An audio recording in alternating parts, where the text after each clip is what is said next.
Hello, everybody, and welcome to historic Holman Stadium here in Nashua. We are minutes away from a Game 3 of a quadruple header here on this Saturday. A pretty nice weather Saturday for April, in fact, at Holman Stadium. John Collins with Tom King. Our cameraman is Tim O'Neill. And Michaela Savageau from North High School also with us on camera today. Tom, you've been here a while this afternoon and this morning. And we can't hear you if you can hear us. Tom, you're on the air.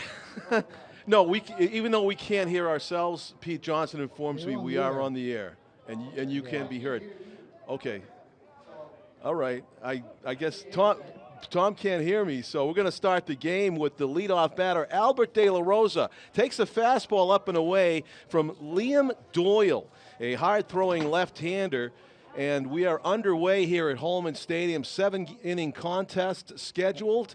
Albert De La Rosa playing shortstop for South. He must be pretty good because in center field for the Panthers, River Hart was the shortstop last season, but he's going to move to center to make room for this young man, Albert De La Rosa, who draws leadoff duty here at Holman Stadium. Well, De La Rosa came back last year, John, as he was a freshman 3 years ago, transferred out, came back this year, I think during the school year sometime. He had 2 home runs at South Field the other day. And these are 2 guys that are very well looked at around the state. There we go. Now I'm starting to hear. Yep. I hear myself and you. Yep. Thank you, Tim. So these are 2 guys who could see each other at another level someday. How about that? Doyle is going to go to Coastal Carolina unless maybe he could get drafted. Up the silo. That goes above our viewing area and the press box and everything else here at Holman Stadium. Let me tell you something, though. To get Nicholas Rio with the catch. To get Albert De La Rosa on a pop-up to start a game shows you what Doyle's got. Because De La Rosa, he's going to go, I think, to a community college in Florida unless he gets drafted and the Padres are looking at him. They called James Guy, the South coach, in March. They're very interested. You see one radar gun I see down in the stands right now pointed at Liam Doyle, who is going to Coastal Carolina. So unless somebody plucks him in the draft, and don't forget that draft isn't until July. Used to be in June. So these guys will have a decision to make once the middle of the summer comes. Isaiah Hedquist seeing nothing but heat here from Liam Doyle, the number 2 batter in the order for South. They are the visiting team for today's purposes, and it is a 3-pitch Gas Masterson strikeout, as Dennis Eckersley might call it. It's Doyle featuring the heat. That pop-up by Albert De La Rosa, I believe that was a ball that was above the strike zone. It was Doyle's best heat, but he did make contact on it. He probably just couldn't lay off, and it was a mile high, a major league pop-up that was gloved by Nicholas Rio. But other than De La Rosa, South's top of the order having difficulty making contact here against Doyle's hard stuff. Yep. Well, get used to it. Yeah. Yeah. Is that right? Yes, get used to it. Oh, boy. Yeah, this kid's the real deal. Yeah, he's how tall is he? That I don't know. He's not. It's not listed on the roster how tall. I'm gonna guess he's 6'1". I was gonna say 6'2". 6'2". Yeah. Foul tipped into the mitt. Yep. Got River Hart. So they all walk away, frustrated. Yeah. But that's Liam Doyle. So it'll be interesting to see how this goes. I mean, this was a tough. And by the way, I have not been here all day today, so don't. Okay, don't you didn't cover every game. Are you kidding me, John? Please, come on. Hey, you know me better. Listen, I believe in this stat right here. In the history of historic Holman Stadium, no human has spent more hours at this stadium in its history than Tom King. I wonder what do you about think of that. I don't know about that. We'll see. Who else would it be? Yeah, that's one true. of the groundskeepers, maybe. Yeah, maybe, but that served here for 30 years. Yeah, it's who knows? Yeah. Who knows? But But not today. You were just here for this? Here for this, and then after this, I'm going to head over to Riviera University to see the Nashua Eagles semi-pro soccer team play. Wow. Yeah, their game starts at 6, so they'll overlap a little bit unless this goes quick. Nolan Medeiros on the mound for Nashua South. Medeiros, I don't know about Doyle. Medeiros is on a pitch count today. I don't think he's going to go more than 45, 50 pitches. Okay. So he's more or less being used today as an opener. I think that's to showcase him as well. So James Guy, actually South was unbeaten going into yesterday's game against Concord, and they gave up 5 runs in the top of the 7th inning. They were up 5-2, and then Concord comes back here today. They lost to Londonderry in the second game of this day. This day is to raise money. It's sponsored by Adrenaline Fundraising, and that's what this whole day is about. Now, they don't charge admission, so I'm not sure where the fundraising comes in, but this is something they've done the last couple of years. They did it last year, and I'm not sure if they did it in 2019 or not. 4 games in one day. Depending on, who they can get to come and play. And, some of these teams have to play back-to-back days to do this. But it's I think the baseball coaches will say, we'll do whatever's in the best interest of the game. So Nashua North and Salem opened up the day at 10 a.m. here at Holman, and North won that game, if I'm not mistaken, 13-5. North has won 4 in a row. So, and the good news about that game, John, is I saw in the lineup today, and he also pitched, Colin Holbrook, who had some type of a medical episode, seizure-type episode in the opening game against Portsmouth here a couple of weeks ago, and had to be taken by ambulance to the hospital. Back playing. He was back at Holman the next day watching the game in the stands while his team was playing elsewhere. So that was good news that I had heard. And then now he's back in the game. So that's good. Yeah. So the second game of the day after North won was 1 o'clock. Concord Concord lost to Londonderry 10-6, and now here we are, Game 3. Game 4 will be later on. It might be the best matchup with 4-1 Bishop Girton against 4-0 Portsmouth at 7 o'clock tonight. So there you go. That's what the day of baseball at Holman Stadium is all about. All righty. First pitch swinging is Lorenzo Corsetto, and he flies out to the center fielder. River Hart getting some early work. Yeah, River Hart, like you said, moved out to center field for De La Rosa to come and play shortstop. De La Rosa started as a freshman here at South 3 years ago. So, and River Hart, had nothing really to lose by doing that because, I'm not sure where he'll play at SNU, but he's already ticketed for a ride at SNU, signed a letter of intent this fall, so he is going to be at Southern New Hampshire University next year. And the Silver Knights right now are looking very seriously at Doyle to try to get him to play here this summer as with the incoming freshman rule. It'd be a good get. Sure would. Batter for Pinkerton is Jacob Albert, the center fielder, left-handed hitter, facing Medeiros. Nolan retiring the first batter he faces. His counterpart, Liam Doyle, is in the lineup. Pinkerton not using a DH. First base coach makes the play over there and throws it back in to Nolan Medeiros. 2 balls and 1 strike on Albert. He'll be followed in the order by Jackson Marshall in the 3 spot on deck. And looks like they're going right, left, right to start here. Big, sweeping, slow curveball from Medeiros gets the job done. Way out in front was Albert. 2 balls and 2 strikes. Next week's school vacation week. It's a limited schedule. I'm not sure. I think South plays on Monday, but I'm not positive. I know North doesn't play until Tuesday. They're supposed to play Merrimack here, but of course the weather's not supposed to be great next week, starting Tuesday. So I saw that. Yeah, so we'll have to see how many games get played. This is South's 3rd game in 3 days, so 3 straight games. They were able to use 1 pitcher, Nick Shaw, on Thursday and beating Winnicott. We'll see what they do today. To Hopper to the second baseman, and he makes nice work of that. To his left, a couple of high hops, and apologize. I think he's being DH for. I had Dean Adams in the spot. So that would be Dean Adams is number 7. I don't have from the the roster that I was given. I don't have. They have 2 third basemen and no second baseman, so it's probably a mistake.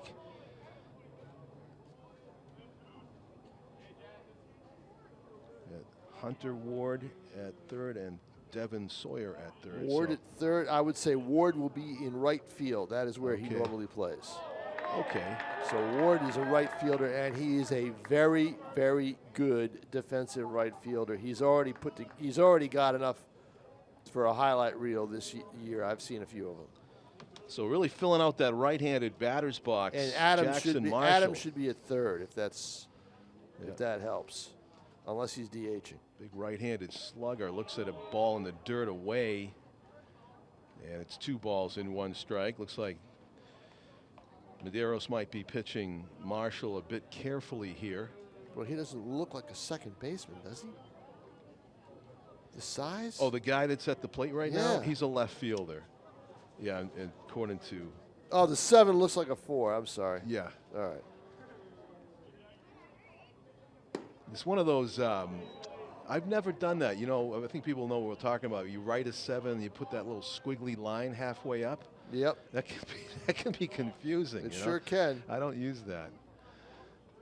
3 balls in 1 strike. A hitter's count here to Marshall. He swung mightily, but right through that. And it was good location from Medeiros, kind of tied him up inside corner. So the count has gone full. Trying for that 1-2-3 inning, but having to work a little bit harder for it here at Medeiros than Liam Doyle did starting off the first inning. The 3-2 pitch on the way. Hard hit ground ball. De La Rosa knocks it down. He's going to fire it across the diamond and safe at first. And that was a curious decision there by the first baseman for South. I thought if Isaiah Hedquist had stayed on the bag, Tom, he might have been able to catch that with a stretch. Right? Yeah, might have been. Kind of decided early to come off, I think. But there you see the strength of the arm of Albert De La Rosa. Yeah, that was a impressive throw. Yep. Flat-footed from the hole. I really think he got it there in time, but it's an infield single for Marshall. Good contact on the 3-2 fastball. That'll bring up Thomas Ryu. Tops that one down the third baseline. Thomas, a small young man himself, and the bat looks like it weighs about a wiffle ball poundage to him, like a few ounces, you know what I mean? He was way out ahead of that. Some guys like to use a bat they can completely control. Swung on and missed. Strike 2. Medeiros had him way out in front. It was a good decision, I think, after he pounded the fastball foul to the pull side. Indication he might be out in front, and he was on that slow breaker. So 0-2, man at first, 2 outs. Medeiros looking for that third out. Topped toward the shortstop. The third baseman will cut it off and across the diamond in time. Just in time. Yes, for the out that ends the inning. So we're scoreless after 1 here at Holman. Pinkerton hosting South at Nashua High, Nashua's Holman Stadium.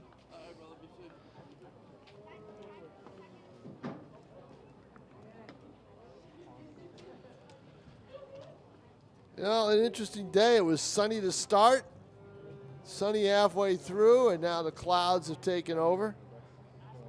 Yes. So, Tom, when I was writing down the lineup names for Pinkerton, a name jumped out at me that you probably already know the answer to. Yanako. Yanako. Yeah, Cole Yanako. So we remember Jay Yanako. I believe he's Jay's son. Jay's son? Okay. Yeah, that's what I believe, yeah. I thought he was Bruce's son. But Hector Longo, who is does some freelancing for me here, and I think Hector's going to be here today. He's on his way. He corrected me and said, "No, that's Jay's kid." I said, "Are you sure?" No, that's the case. Jay Yanako, born in November of 1975 in Lawrence, Massachusetts, was drafted by the Boston Red Sox in the 3rd round of the 1995 Major League Baseball June draft from Pinkerton Academy. J. Robert Yanako. And did he? appear? I've drawn a blank on how his career went. Minor league and independent minor league, stats. and then the usual arm trouble, things like that, and then yeah. end up trying to work your way back in independent ball. Did and you pick realize a pitch for the not gonna do Pride? It says. Yeah, he did. Yeah. Yep. In 2000. Yep. In the 2000 championship season. Yeah.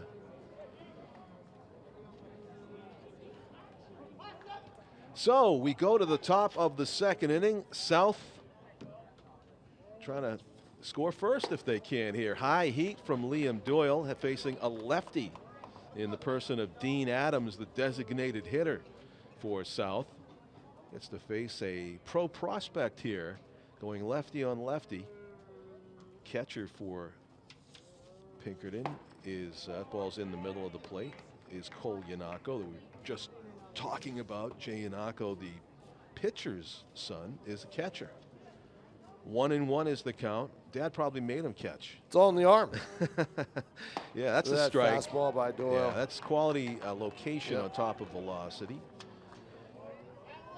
Certainly has a lot of confidence in that fastball.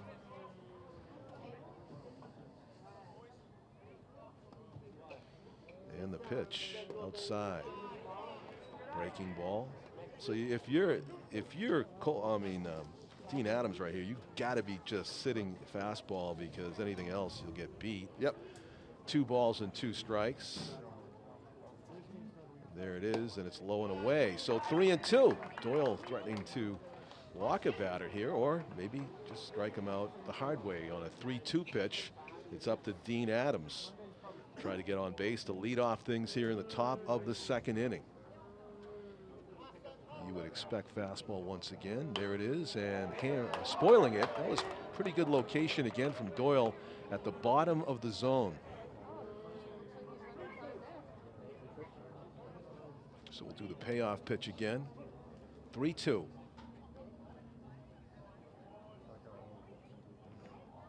South looking for a base runner, and that ties up. Adams is putting on a good at bat here.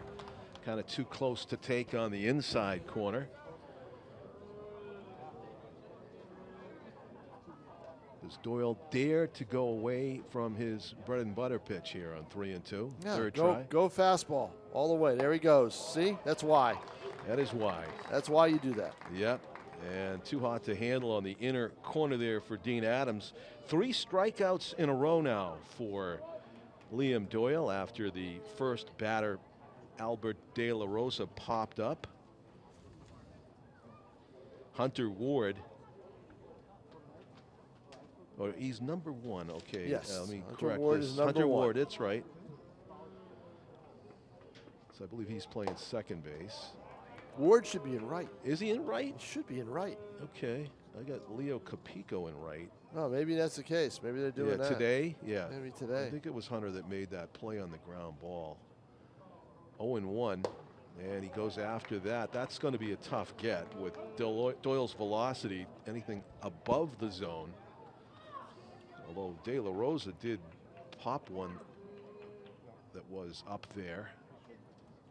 And a lead hitter, De La Rosa. 0-2. That's 1-2.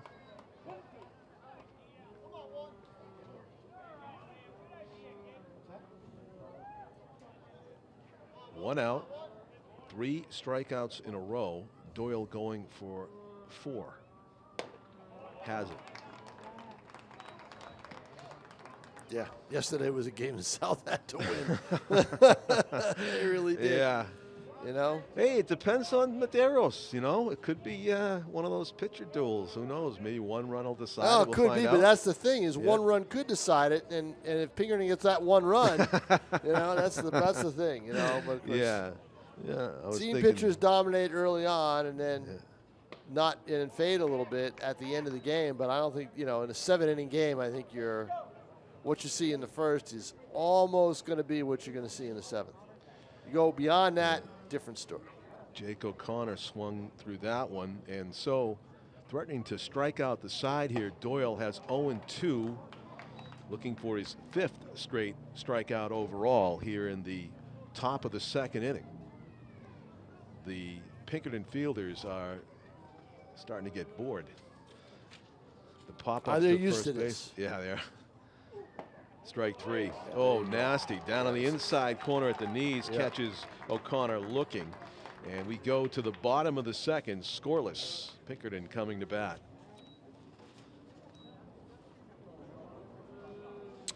Well, ETV will be doing lacrosse early next week. We will have for you the Nashua North, Nashua South. It's not the Battle of the Bridge. Doesn't figure into that configuration as they play each other twice.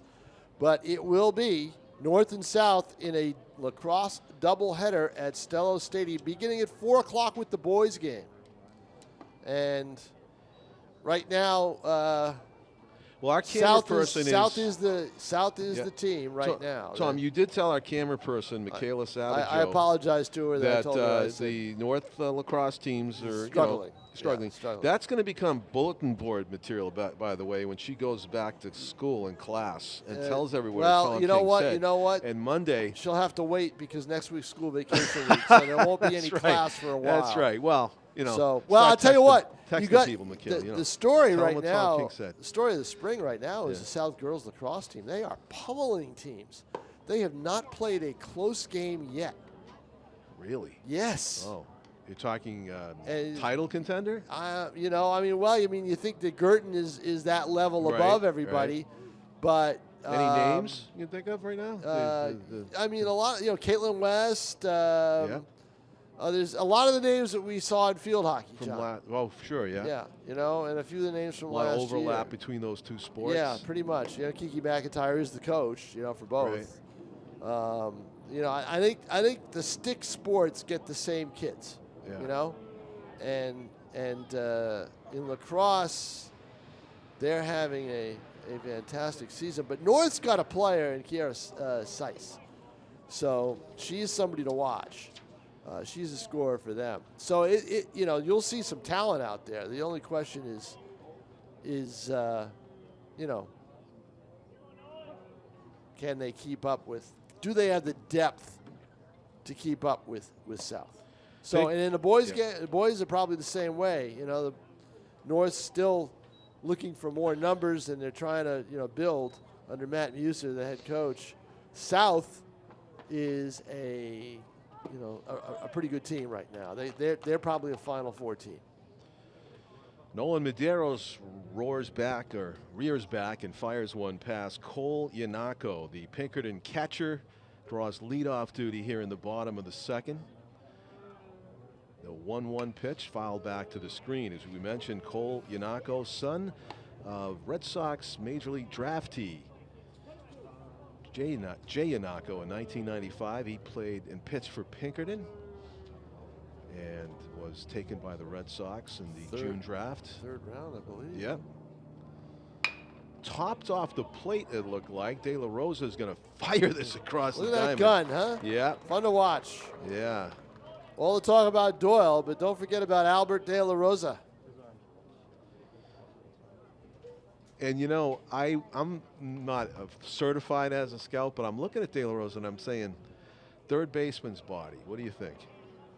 Major league level? He's much bigger than he was before, but the range at shortstop, I don't know. He's got good range? Yeah. Well, we saw him get to that ball on the side, right? Hammered high and deep to left by Nicholas Ryu, and it's going to make it to the wall. And a double. Cruising into second base with a double, easily the game's best hit and of the game. And only hit of the game. Again, I've seen it all season long with the high school players. They're not picking the ball up off the bat. Now, that was going to be a double regardless, probably. Yeah.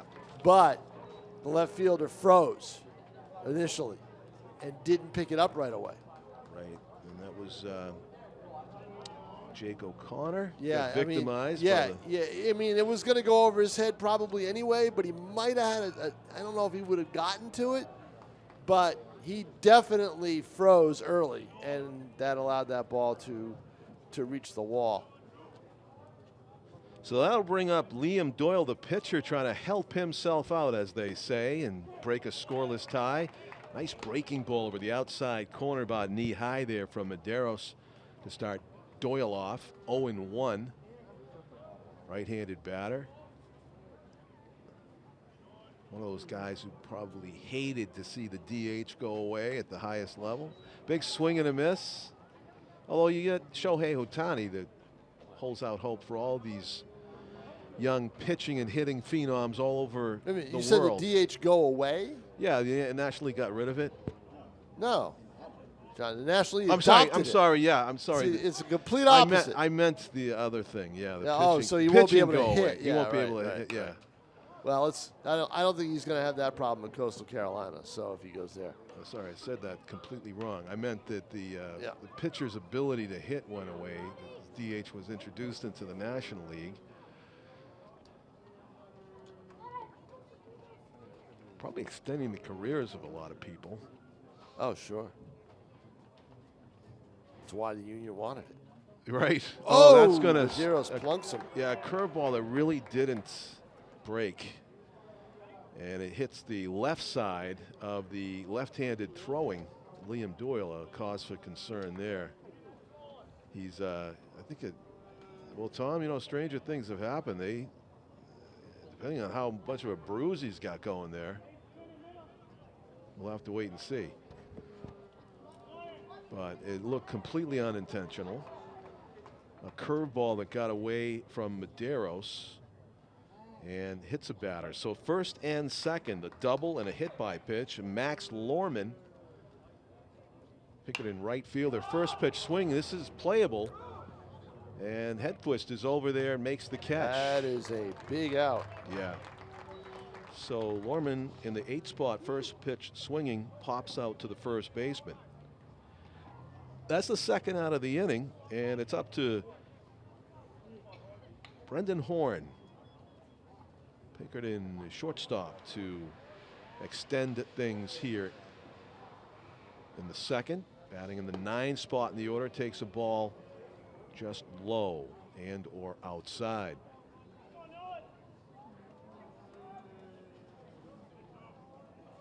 Pretty decent lead off of second base. Nicholas Rio drawing the attention of Medeiros as a result. Does the inside move, but doesn't throw it. Rio got to second with a booming double to left. That's ripped foul. A step left of the bag by Horn.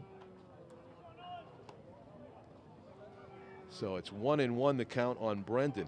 Lorenzo Corsetto, who fly to center, the leadoff batter in the Pinkerton order, is on deck.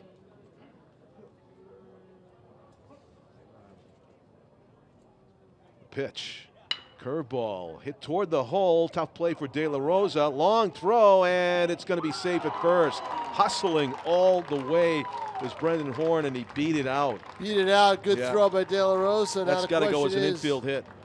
Yeah, it's got to be because the runner beat it out. But also because he had to go far to his right. If he feels it cleanly, yeah. However, it is going to be an out. You're right. I don't know. What's your call on it? My call's an E6. Okay. Knowing De La Rosa can make that play. Yeah. You know, going with your call. He dropped that ball, so it's an E. Yeah, it was a tough play, but makeable. I guess I hold him to a little bit of a higher level. Right. You know. Strike call again, starting a batter off with a curveball. And he knew. He knew he had to get rid of it quickly, which is why the ball popped out of his glove. Did keep it in the infield. Bases loaded. No runs yet in. 2 outs. Big batter here. Top to third, and it's going to be an easy play. Gawardi steps on the bag, and that's going to end the inning. All right, John Collins down. I go to take a couple of pictures, and then I'll be back up. We look forward to it. Hustle back, Tom. So the topper to the third baseman, Devin Sawyer, makes the play as he gloves it and steps on the bag. Devin in the right spot there, and Medeiros pitches his way out of a jam.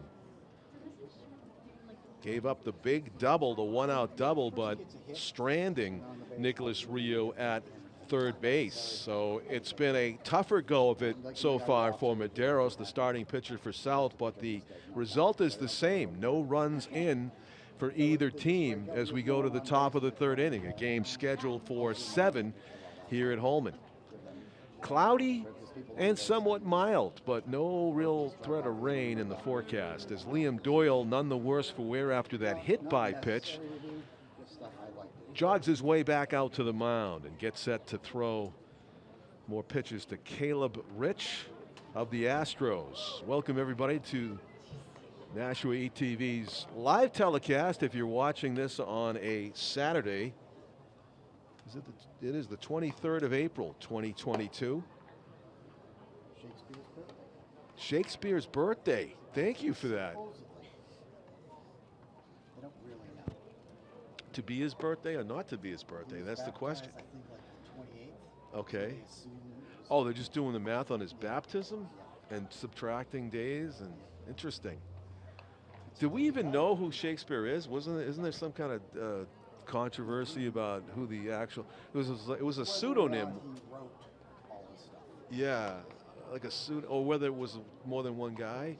Yeah, that's a whole documentary. April 23rd. It's probably some famous baseball player's birthday too. I used to look that up when I did the Nashua Pride and the Silver Knights games. No reason I can't do it here. Liam Doyle completes his warm-up tosses.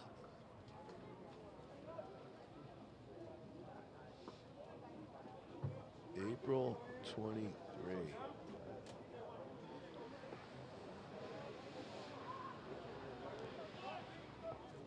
So, leading off for South is Devin Sawyer. Just made that play. He bunts it back to the pitcher, and Doyle's going to make the play. Almost anywhere on the left side. I think it would have been a much, much tougher play and a better chance for a bunt hit there for Devin Sawyer, but he is out.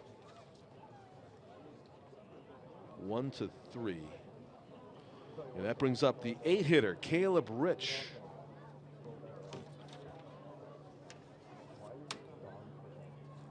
For South. Cole Yanako is the catcher for Pinkerton. And Caleb Rich the catcher for South. So the counterparts a step away from each other as that ball was high from Liam Doyle. The 1-0 pitch. Outside. Good take there from Caleb. And he's got a 2-0 count. Liam talking to himself a little bit about what he needs to do to regain command. 2 balls, no strikes. The pitch is right down the middle. Whatever he said to himself there was the right thing to get him straightened out. 2-1 pitch on the way. It's tough when you're looking for a fastball, you get a fastball, and you still can't hit it. That's in the dirt or low. 3-1 is the count. In these 3-ball counts, there's been a few of them now. Liam Doyle has always thrown a fastball. This is a fastball, a hitter's count. Let's see if he throws it here. He does. It's popped to the right side. It is playable. Tough play down the line, and it's going to fall. No catch. Kind of a no man's triangle over there in right field. Max Lorman, the right fielder, Lorenzo Corsetto, the second baseman, and Nicholas Rio, the first baseman, all converging. And fortunately for Caleb Rich, no catch. So he gets another pitch here from Liam Doyle. Now it's going to be a 3-2 pitch on the way. Check swing. Did he go? Strike 3. The home plate umpire is going to make the call. South nearly had a base runner. The right decision there, of course, not to swing, but it's so tough to react in time facing this kind of elite heat from Liam Doyle, maybe for the first time this season, if not in their young playing careers, for a lot of these Nashua South batters, including Leo Capico, right fielder, in the 9 spot in the order. So a bunt attempt for a hit, fielded by Doyle, and now he is 1 strike away from another 1-2-3 inning. So Doyle throwing a perfect 2 2/3. Capico trying to stay alive here on 0-2. Strike 3. The buttle's up and away. Not really a waste pitch from Doyle,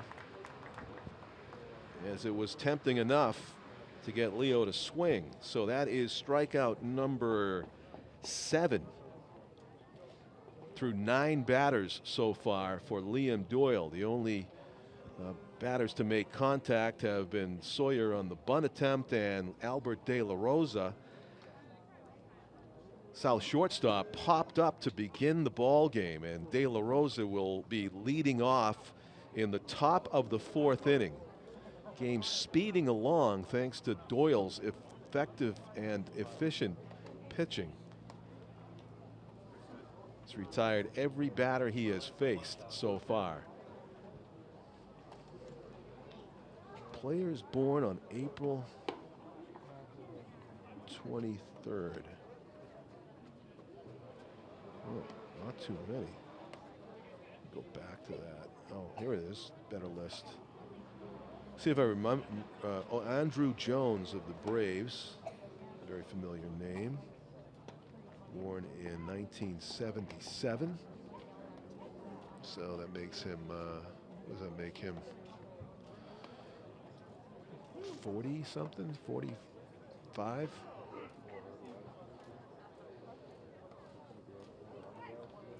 Andrew Jones is 45 today. A lot of pitchers. Real Cormier, I remember him from the Red Sox. And he turns the big 5-0 today, born in 1967 on April 23rd. Real Cormier. I believe he was from Canada originally. Warren Spahn, there's a big name, Hall of Famer. April 23rd, 1921. Just talking about him the other day when Clayton Kershaw, it's very apt to bring up Warren Spahn, I think, because Medeiros throws the curveball up and away to the leadoff batter for Pinkerton here in the 3rd inning. We're in the 3rd inning already, bottom of. Jacob Albert, left-handed batter up there. Pops it up this way. It's going to fall right in front of us on the concourse, and a nice one-handed catch by the young lady underneath on the hopper off the concourse. 1-1 is the count on Albert. And she gets a nice catch called out from one of the fans in the first base side, and it was in the dirt. Caleb Rich does a nice job of stopping that one. So Warren Spahn once, at the age of 42 years old, he once threw a 16-inning complete game against the Giants, the New York Giants. I think they were still in 63. Maybe they were San Francisco by then. But Willie Mays won the game 1-0 with a walk-off home run in the 16th. Warren Spahn threw about 227 pitches in that game and refused to come out. The other pitcher was Juan Marichal, the winning pitcher. He went 15 innings, and he threw something like 212 pitches, and he refused to come out. Clayton Kershaw threw 80 pitches on a cold night for the Dodgers. He had a perfect game going. He came out in the 7th inning. A lot of the baseball fans know the story. Albert, foul tip into the mitt, and a first batter is out here for Pinkerton in the 3rd inning. Pinkerton sent a lot more batters to the plate. Here's Jackson Marshall, who got the game's first hit. Infield single in the hole.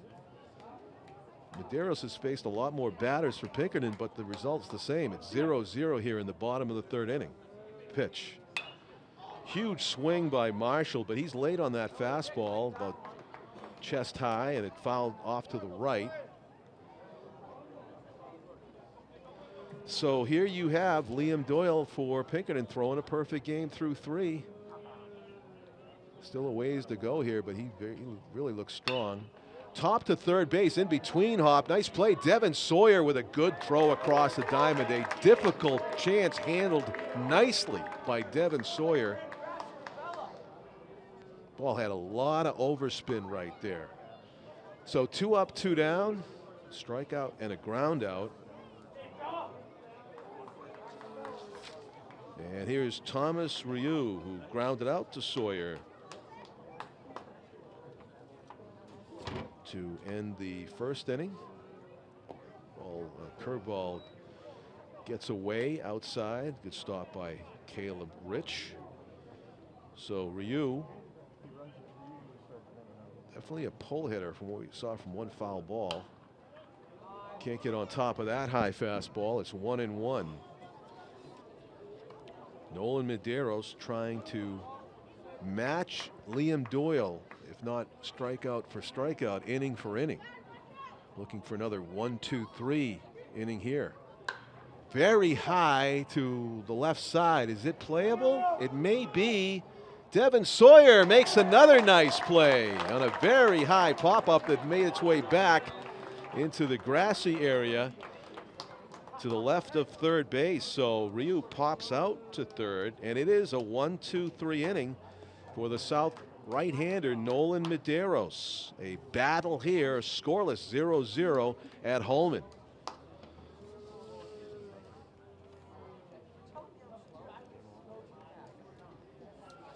And it'll be another interesting matchup coming here from Albert De La Rosa, the pro prospect, against pitcher Liam Doyle, the pro prospect.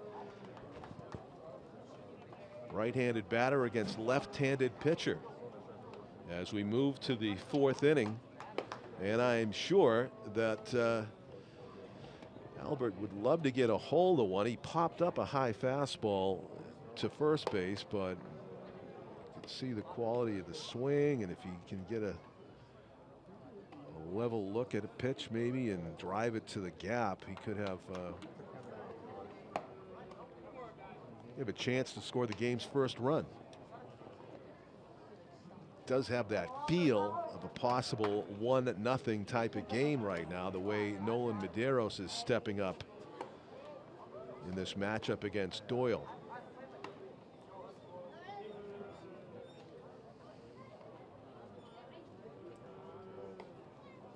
Velocity is the name of the game at the higher levels, that is for sure. You see so many guys you might call easy gas throwing 97 to 102.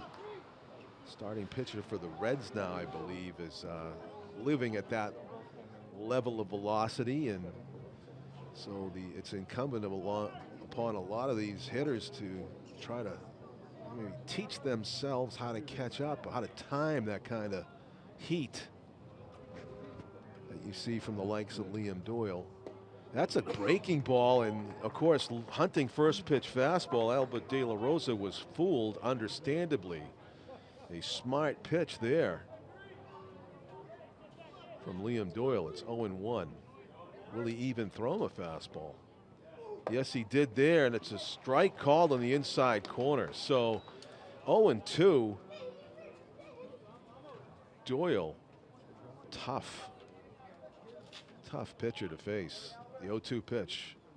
Breaking ball, strike three call that caught the upper outer, and well, that's a highlight reel sequence there for Liam Doyle. First pitch curveball just below the zone, paints the inside corner with a fastball, and then he hits the upper outer with a breaking ball. Good morning, good afternoon, and good night to the Nashua South Panthers' best hitter. And it's 4 strikes in a row now from Liam Doyle as he faces the 2-hitter Isaiah Hedquist. Isaiah, one of the victims of Doyle's 8 strikeouts. In fact, when he got Isaiah Hedquist swinging in the first inning, that began a string of 5 Ks in a row for Doyle. The 0-2 pitch. Strike 3 called at the knees.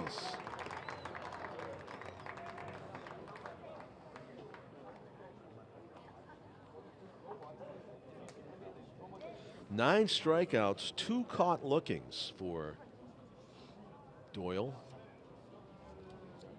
River Hart up there now with 2 outs and nobody on, and no balls yet struck to the outfield for the Panthers. Swung on and missed. Strike 1.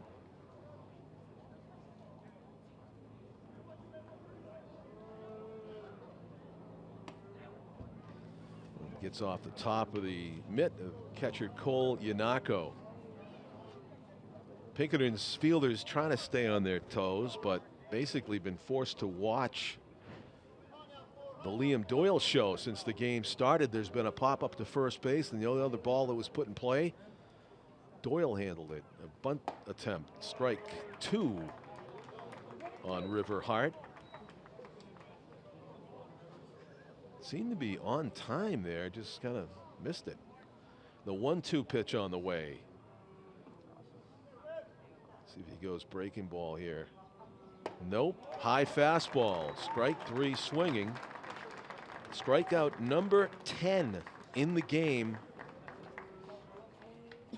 Yep, we got 2 in the first, 2 in the second, 2 in the third, and he struck out the side. The top 3 batters in South's order.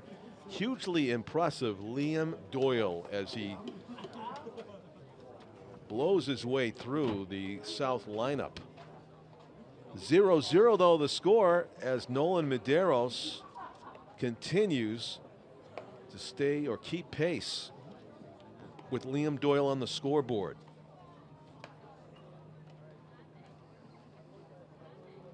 Doyle, who may be scheduled to go the distance here, 7 innings. You can't win the game if nobody scores a run. And who knows if these 2 pitchers will still be here by the time this one gets decided. We compose the script as we go along in baseball. And here comes the next character playing his role. Cole Yanako, the catcher for Pinkerton, sheds the catcher's equipment. Still's got a shin guard on, I see, on his left instep area. To face Nolan Medeiros for the second time. Yanako grounded out to third, his only time up. 0-0 as we go to the bottom of the 4th inning here at Holman Stadium. Part of a quadruple header fundraiser day here at Holman. North played Salem in the opener at 10.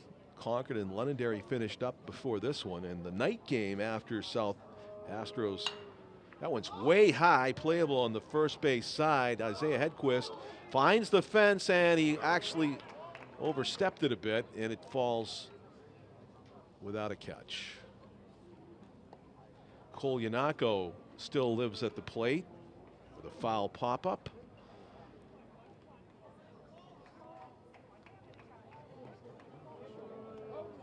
Nolan Medeiros, try to forget about that and retire Cole another way. The night game tonight is Bishop Girton against Portsmouth. 7 p.m. start. Under the lights, Nolan Medeiros, the 0-1 pitch to Cole Yanako. Lofts it far down the left field line and just foul. Yanako was fooled by the pitch a little bit. He threw his bat out early and made good contact on the barrel, but because he was so far out in front, it drifted foul about 280 feet down the line or so. And it's strike 2. So a couple of adventurous strikes here from Yanako. One in foul territory on the first base side that could have been caught, and then that one. Left side. Up and away, good take by the Pinkerton catcher. It's 1-2. Nolan Medeiros does have a strikeout in this game. He got Jacob Albert to begin last inning. Ripped over the pitcher's head, base hit to center. And so that missed pop-up on the first base side does come back to haunt, as Cole Yanako found the middle, the very middle of the field this time. And fortunately, he didn't find any part of Nolan Medeiros himself, as that was a pretty threatening line drive at about 100 miles plus per through the middle. Base hit Pinkerton. Nicholas Rio got that double, the biggest, longest hit of the game, is back up there. Batting with 1 on and nobody out here in the bottom of the 4th of a scoreless game. Decent lead over at first base for Yanako, and checking on him with a good move to first base was Medeiros. Yanako diving back in safely. No steals attempts yet in this game. It's a tough play, and no man's land's going to fall. Throw to second, and no. That's a case where somebody needs to stay home, cover the bag.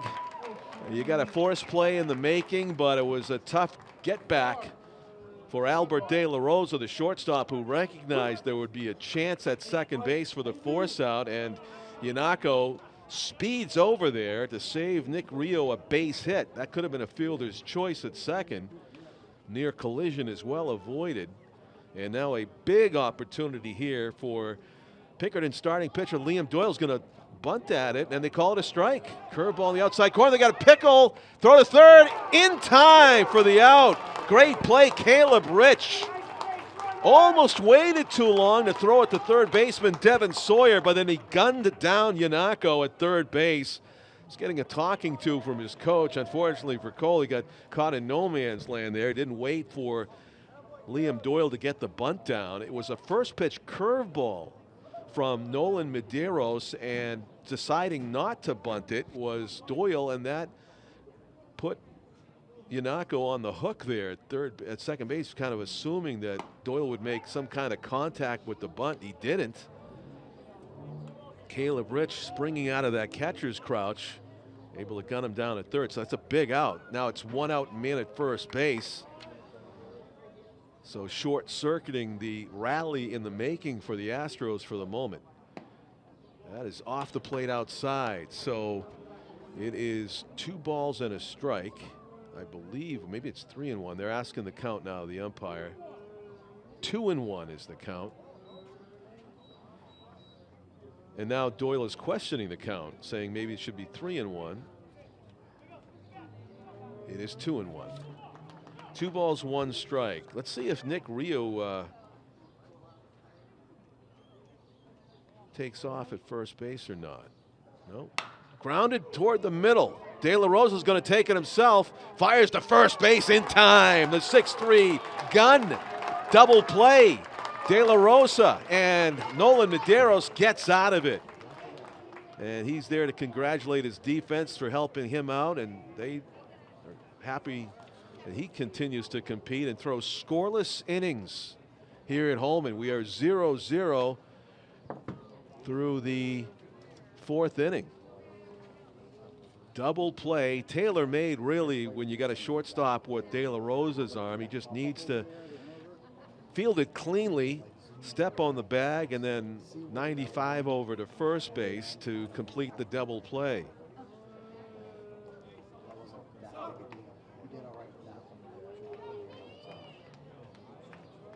wasn't watching when the guy got caught stealing third. I was like watching the game. I didn't see it. Did you get that? I think I did. Okay. I was actually watching the game.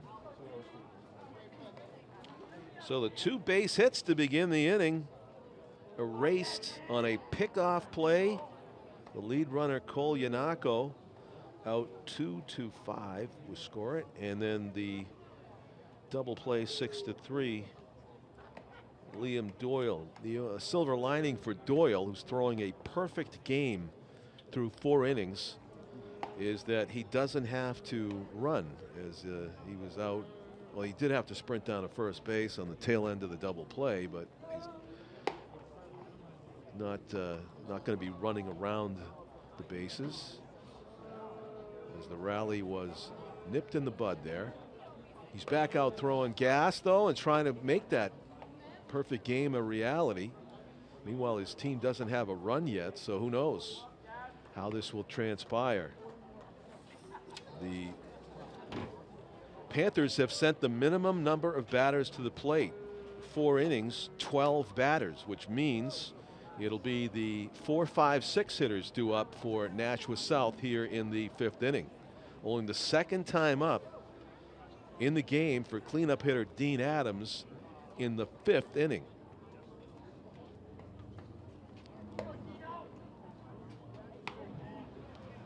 Yanako, son of the Major League draftee Jay Yanako, pretty good arm himself, having a chest-to-chest discussion with opposing player who I can only assume they're friends. Dean Adams, designated hitter for South, gets leadoff duty, the unenviable leadoff duty against the flame-throwing left-hander Liam Doyle. That one hit him. No? What happened? Hit by pitch? He didn't swing. Is he saying it hit his bat? And where's the coach? You got to get out there and ask the umpire to look around. You got to get help on that. That was a hit by pitch. That was amazing. What happened there? It didn't hit his body. Strange play. Goes as a strike. I don't know, was it a call strike? He must have called it a foul ball. 1-1. I don't know what I just saw. I did see Dean Adams questioning it, saying to the home plate umpire, hit by pitch. He didn't indicate that he was in any kind of pain, though, and even if it was a glancing blow, I think the umpire would have seen it. Up and away, 2-2.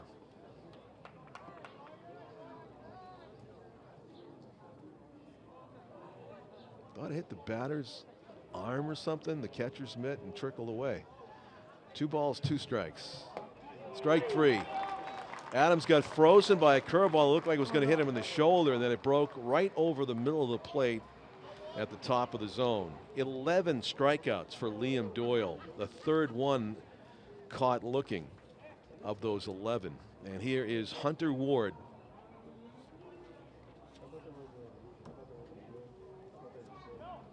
Second baseman today for South. He struck out his first time up.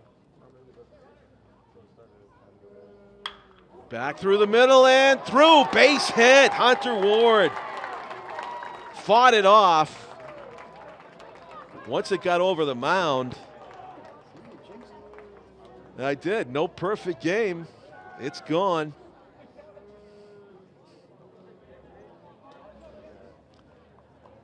And the Astros fans, if they are watching this, yes, I'm partial to Nashua. That's why I brought it up. I wanted to jinx it. Although it usually doesn't work. Like if you are a homer umpire, announcer, and you bring it up, usually makes it happen. I think isn't that a reverse jinx? If you're like wishing for the perfect game to get broken up and you keep mentioning it, you're probably gonna get burned. I would imagine that's how a reverse jinx works. But anyway, here's the tough task: to get 2 hits off of Liam Doyle, and that's the task of Jake O'Connor right now, with 1 out and 1 on here in the 5th. First base runner of any kind for South. That's high. In the stretch now. Liam Doyle looking in for the sign. Conservative lead over there by Ward for the Panthers. That's low. 2 balls and 1 strike.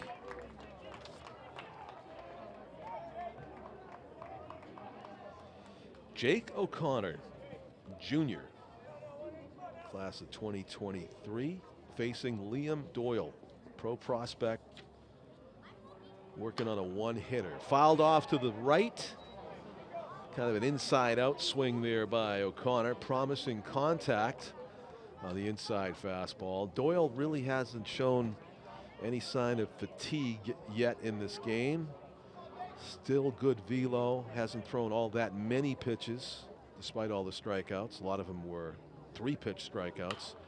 Fouled off to the right. Now putting up a good fight here is O'Connor. The count remains 2 balls and 2 strikes.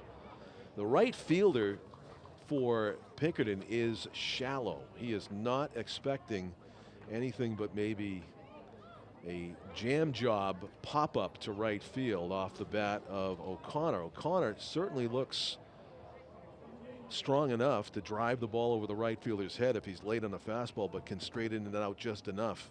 The pitch. Swung on and missed. Throw to first base and safe there. Yanako showing off that throwing arm from behind the dish. Nearly had a strike him out, pick him off double play. 2 outs. O'Connor chasing the high fastball up and out of the zone right there. And it is a dozen strikeouts in the game now for Liam Doyle. 12 have gone down by way of the K with 2 outs in the 5th. Only 2 outs have not come by way of a strikeout for Doyle. Pop up right side's going to get out of play. Strike 1 on Devin Sawyer, who's played a fine third base for South. He would love to cap off his day by maybe sneaking a ball down the right field line. Wouldn't that be nice? Keeping it fair down the corner. 0-1 pitch on the way. There goes the runner, swung on and missed. Double pump and safely stealing second base. Hunter Ward got a tremendous jump, and he is in scoring position with the stolen base.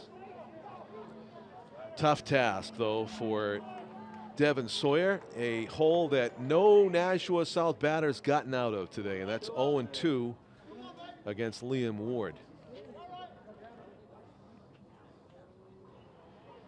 Checks the runner and the pitch. Foul back to the screen. A healthy hack there with some decent contact for Sawyer. Yeah, that right center field gap is begging. If he can just get the bat head out on one of these fastballs, you don't imagine Devin is going to be pulling the ball, but the velocity, and that's just below the zone. Oh, that was a strike for the taking if Liam Doyle had gotten that over, but it was low for ball one, 1-2. Certainly not looking for that was Devin Sawyer. He's thinking fastball all the way. You have to. 1-2. Inside outside. This isn't foul territory, but a chance near the fence. Hits the cement. Might have been catchable for who was that 6'7" Nashua Pride first baseman? DJ Boston. I'm going back 20 years, but once saw DJ make a double play on a very similar pop-up.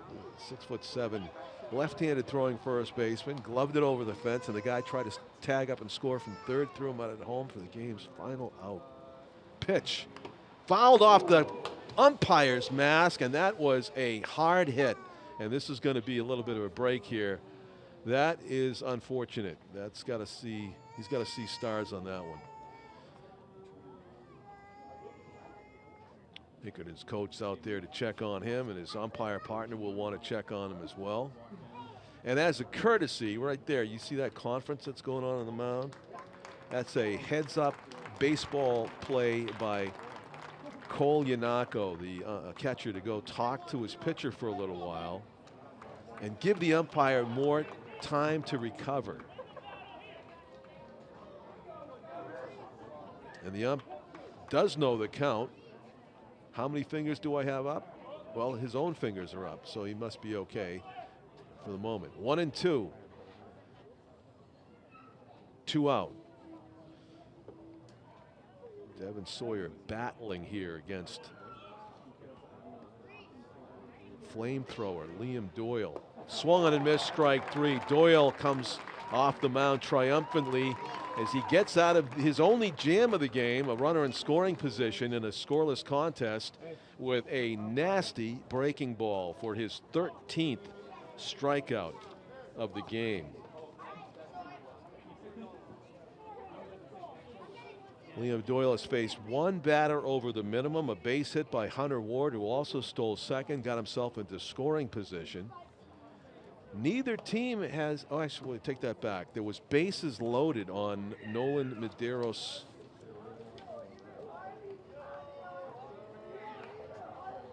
In the second inning, and he got out of it, fielder's choice to third. So Pinkerton did load the bases with 2 out, but both teams are scoreless right now. If you look down the Pinkerton side, it looks like Cole Yanako is still getting talked to about that bunt play where he got thrown out at third base. The poor guy. It was magnified because it's a scoreless game. It's something that if it's a 9-2 contest, nobody even really talks twice about. Well, probably nobody bunts either, but it was unfortunate for Yanako. He got fooled by the missed bunt attempt, or the lack of a bunt attempt by Doyle, and picked off a second base. That would have been a really tough jam to wriggle out of for Nolan Medeiros with, well, second and third and 1 out, you would think. Turned into man on first with 1 out after the pickoff, and no run scored for Pinkerton as yet, despite a dominant pitching performance by their starter Liam Doyle. Nolan Medeiros has had to work a lot harder. He's had a lot of more close shaves, but the result has been the same. 0-0. We're in the bottom of the 5th. Hard ground ball right at the second baseman. And over to first. Hunter Ward makes the play. One up, one pitch, one down in the Pinkerton fifth. And John Collins Medeiros will go longer than the anticipated pitch count, for what I was told. Will he go 8? Go as long as he can. Will he go 9? We may be here. But that's my question too for Liam Doyle. I mean, dominant. Medeiros. Dominant, but he battling. hasn't thrown many pitches. Exactly. Pretty Medeiros has efficient. thrown more. Yeah, effective and efficient. Medeiros has thrown a lot more, and the result the same though so far, 0-0. 1 out.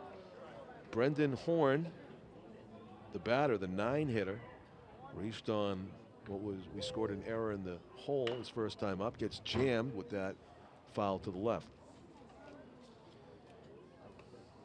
The fear, you face a pitcher like Doyle, Tom, and as we're doing the games, we're looking for maybe close games. We're thinking, it could be a blowout in favor of Pinkerton. Credit Nolan Medeiros. He has battled. Well, line drive, base hit to right. He's battled. Yep. But the problem is, not a problem, but base running mistake by Pinkerton. Yeah. At third base. So, that certainly helped. But his defense has helped him too because they made the play. Right. And he survived that drop pop-up that led to a base hit last inning. Right. That was some, he shook it off and kept pitching. Nice double play, though, to end it for De La Rosa. And that throw, if it was been down. Down, had him. Yeah. Good move. And it was very close at first. Yeah, he's caught a few base runners. Yeah, but now you got to be careful. You don't want to throw the ball away. No. And Pinkerton is going to run it. Lorenzo does better to throw, but back quicker that time was Horn. Lorenzo Corsetto is getting his third look at Medeiros. This is where it gets difficult going through the third time of the order when you've thrown a lot of pitches. 0 for 2 is Corsetto. 1-0 pitch, throw over to first. Again, diving back, although it looks like Horn's lead has gotten smaller as a result of these quick throws to first.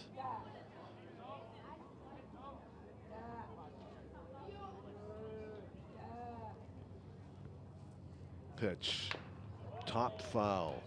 1-1 is the count. 4 hits for the Astros, 1 for South. It was one that we didn't know if we would see it, Tom, but Hunter Ward broke up the perfect game. It's Warren Spahn's birthday today, Tom. I was bringing up that whole thing about pitch count and Clayton Kershaw and the 1963 game where Spahn gave up a walk-off homer to Willie Mays in the 16th inning. Yep. He pitched the whole 16 the whole innings. 16. We talked about this on Monday night, didn't we? It's his birthday today, April 23rd. How about that, yeah. And I brought it up. And there's a catchable pop. Let's see if they can get it.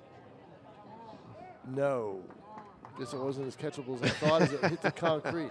Mookie Betts would have had it with a Superman dive over the fence. And then we'd be waiting here for a while as the ambulance Exactly. would be coming. I know. Mookie Betts ain't diving over that fence. No. He's got his contract. He's not going to dive over that fence. Yep. Crazy.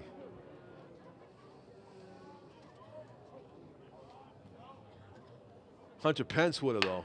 Ground ball slowly hit toward De La Rosa. Scooped to second for 1, and they're not going to be able to get the back end. No, and that's why you don't make that throw to first.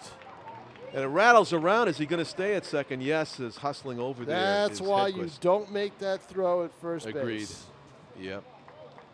There are 2 out, though, and Medeiros has got to get Jacob Albert here, left-handed batter.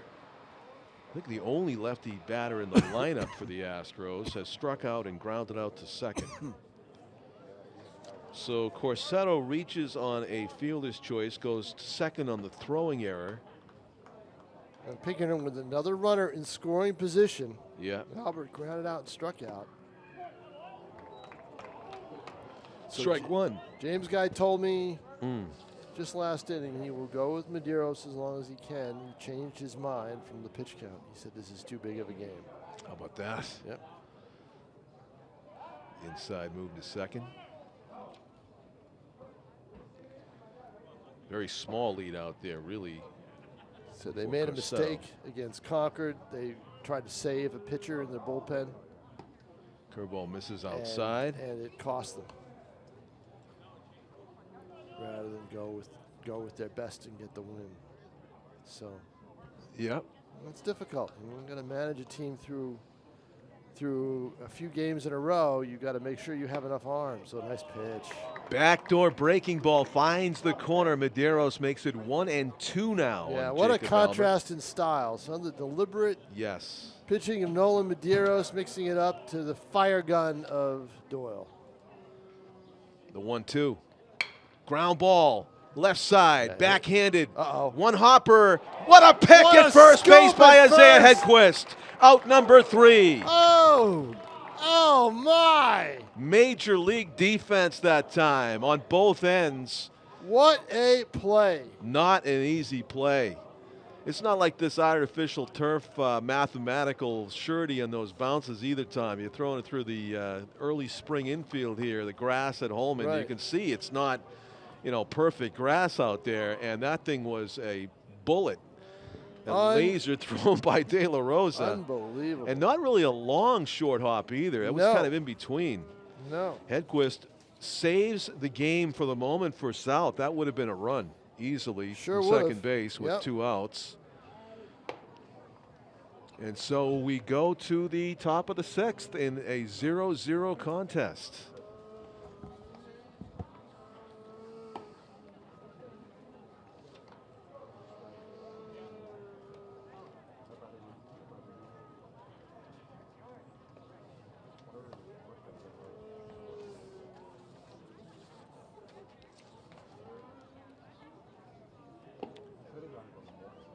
Interesting how hard Doyle throws even in the warm-up pitches between innings. I guess that's his way he likes to operate. But really airing it out in between innings. I suppose you just don't want to lose your rhythm or command, and that's how you maintain it. And it's also kind of humorous to me as somebody who's watched baseball all my life, and they always talk about pitch count. And like for even Clayton Kershaw, he threw 80 pitches. No, he didn't throw 80 pitches. He threw all the pitches in between innings too, and nobody ever counts those. Warming up in the bullpen, am I right? How many warm-ups do they take? 30? And they go pitch 80 in the game, and then all the warm-up pitches in between. That's the bullpen. You're throwing 120 every time you throw 80. Well, that's the when you talk about managers in the major leagues using relievers and everything else. And well, you're talking about wear and tear on arms. Yeah, a lot of times the question always comes up: why did you have them warming up? Yeah. Why were you ready to use them and the whole? But that's why managers cringe when blowouts become close games. Right. And they have to get the pitcher up. Not that they're thinking not that they really want to use them, but they have to have them ready. And that's more, like you say, more wear and tear on the arms. Well, it just caught my eye, though, especially this deep in the game. Liam Doyle. Listen, right there is something you saw. Right there. Call time, step out, get him out of his rhythm. Do that a lot. That might have been a low pitch. That was low and away. That could have been ball too. Yeah, it would have paid off. Yep. But it's 1-1. Yep. But I do anything I can to disrupt his rhythm, and it's gonna, It is intimidating though. You're gonna get guys going up against a guy that's struck out 13 so far, and you're thinking, oh, he's not gonna walk me. That off speed. Look at that. Oh, nasty. Off speed. Nasty. And you're geared up for a fastball, and it's really off speed. But I'll tell you what, you got players in the stands here, okay, who played in the game before, who were playing the game after, who were here either early or stayed late just to see this kid pitch. Is that right? Look at this. Look at the crowd. This is like a Tuesday or Wednesday night Silver Knights crowd. Is that many people? Yeah, and they just saw strikeout number 14 for their entertainment dollar, which is today they're fundraising for charity. Was no real actual gate admission price, but Liam Doyle is worth it. Bottom of the order, Leo Capico at the task of facing Liam Doyle, who's putting on a show Strike one, swinging. So what velocity is he operating at, Tom? Are you Don't guessing? know. The radar gun was taken here, so don't really know. I gotta admit, he is. To me, he's someone in throwing the crowd hard, was but talking 92 early. Okay, but yeah. I didn't. I'd say 80s and mid 80s. Oh yeah, You know, high I'd school. say he's flirting with 90. I say he's flirting with it. Yeah. Yeah, and I'll tell you what, He's not flirting with it there. Now he's Yeah. mixing up his pitches a little bit more to preserve that arm. 1 and 2 now. Yeah, he is. Yep. You know, his release point is far enough from the rubber, I would say, that your reaction time is cut down by that. I mean, he's not. Well, he's rangy, you know. And Now, so, but now you start to wonder. Now the next inning is huge. The bottom of the 6th is huge. Why? Because if South can hold Pinkerton off the board, and I'll tell you right after this pitch, this 2-2 count. swing and strikeout miss. number 15. Yep. If South can hold Pinkerton off the board, and then Doyle has to come out and pitch the 7th, right? Yeah. So then how much longer does he go after that? So the key for South is to try to get him out of the game. That's the key for South. Well, here's The key for- another the key reason for why Pink- people the- stuck well- around, Tom. Well, the key for Pinkerton is get a run in the bottom of the 6th, have Doyle pitch the 7th, and there you go. That's it. Game over. Right? Albert De La Rosa, his 3rd time up against Liam Doyle, and that's a ball. Sure. So what is Albert De La Rosa looking for right here? He is looking for a dead red, right? And I believe he's going to get a curveball. Watch I this. think he's going to get a curveball. You too? Yep. Yeah, let's see. Yep. He did. He did. Oh, And it was just a. yeah. I mean, I don't know. Maybe David Ortiz sits on that curveball. He looks for it, you know. But he hasn't thrown 2 in a row that I think I've seen. Is he going to throw 2 in a row? No. Yeah, he did. I don't know what that was. I don't know what that was. Off Maybe it was speed. supposed to be a hard slider, and Wasn't a he's looking at fastball. his fingers. You see And I'll that? tell you what, that didn't miss by much. No, it didn't. But you know what? It's 2-1. He's going to throw him a fastball now, I think. Will Albert De La Rosa turn one around right here? The 2-1 pitch on the way. Oh, he held it. Throws it on the inside corner. Oh, and De La Rosa looked right at Did the you umpire. see him change up his delivery? Yeah, he held up. That's respect for De La Rosa, I Yeah, gotta say. but He's pulling out of the bag of tricks But there. from my angle, that was Oh, an man. unhittable inside pitch. Curveball. Hits it Uh-oh. hard and deep to left It field could line. go. And it is It does. gone. Albert De La Rosa. In his excitement, he nearly missed the bag. He breaks the scoreless tie. Pro Prospect up against Pro Prospect, and De La Rosa sits on the breaking ball on 2-2 and drives it out. And there you go. That is Look at IQ. him, look That at is him great stomp hitting. on the plate. That is amazing.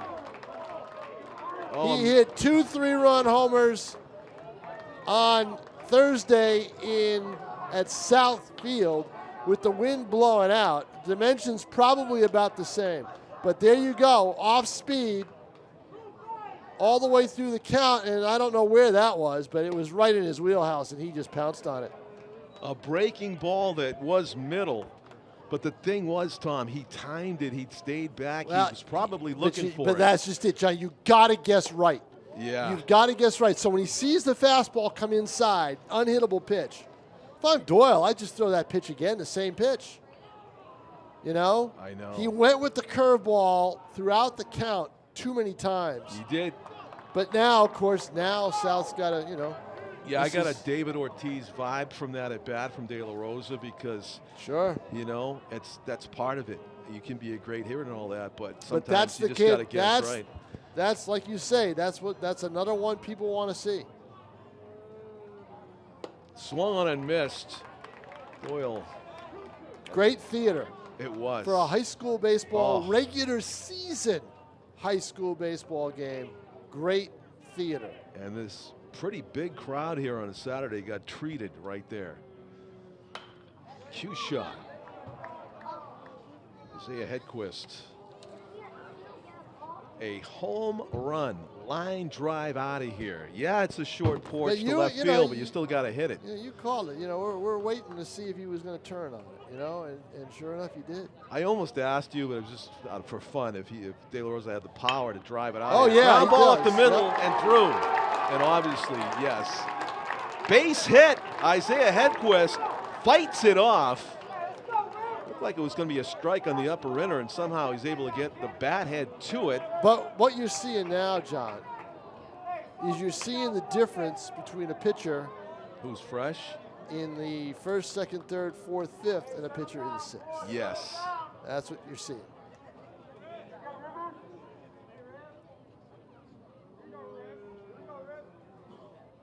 The 2-2. On the way. There goes the runner. First pitch swinging. It's very high and fairly deep to right, and scrambling back there to make the catch. Yeah, River Hart going on that first pitch. Max Lorman makes the play. Yep, they had the count up there. They left it up there. Yeah. It wasn't a 2-2. It was his first pitch to him. But River Hart got, River River Hart got contact. I mean, Yeah. you make contact hard against this kid, it's almost a victory in itself. But you have Albert De La Rosa do what he just did. That's the thing. Well, here's the thing. Nolan Medeiros has a chance to go the distance for a 1-0 victory. But at he's the got to moment. keep runners off the bases. Yes. And Pinkerton has put runners on all of the last Yes, 3 they have. innings. And yeah, Nolan's been living dangerously, but wow. Let's see. I said early on this game had a 1-0 vibe, but we still have a ways to go. Medeiros needs 6 outs, being the visitor for today's purposes. South is playing the visiting team in this game. Pinkerton, the home team. So they've got 2 more cracks or That's aluminum just it. bat users pings. That's just it. That's the difference in this game yeah. today is that they are the visitors. Well, you already told us, great inside info, that Medeiros will go the distance. Yeah, well, he'll go as long as they feel he can go. I mean, Okay. Yeah. in other words, they took the pitch count label off. So, Do you have any idea who the #1 reliever would be? Is there? They played a lot of games in a short period of time, yeah, right? They have. They have. 3 days? I'm not positive. on Yeah. Oh, this would be huge if Medeiros can do it, but he's got to go through the Pinkerton order again, and the big guy, Jackson Marshall, is up there. He certainly would love to match what De La Rosa did, and he certainly looks capable. He's taken some gigantic cuts off of Medeiros, looking at him for the 3rd time. Rips it high and deep to left, and it is gone! Tie game! Jackson Marshall matches Albert De La Rosa. Solo home run to solo home run.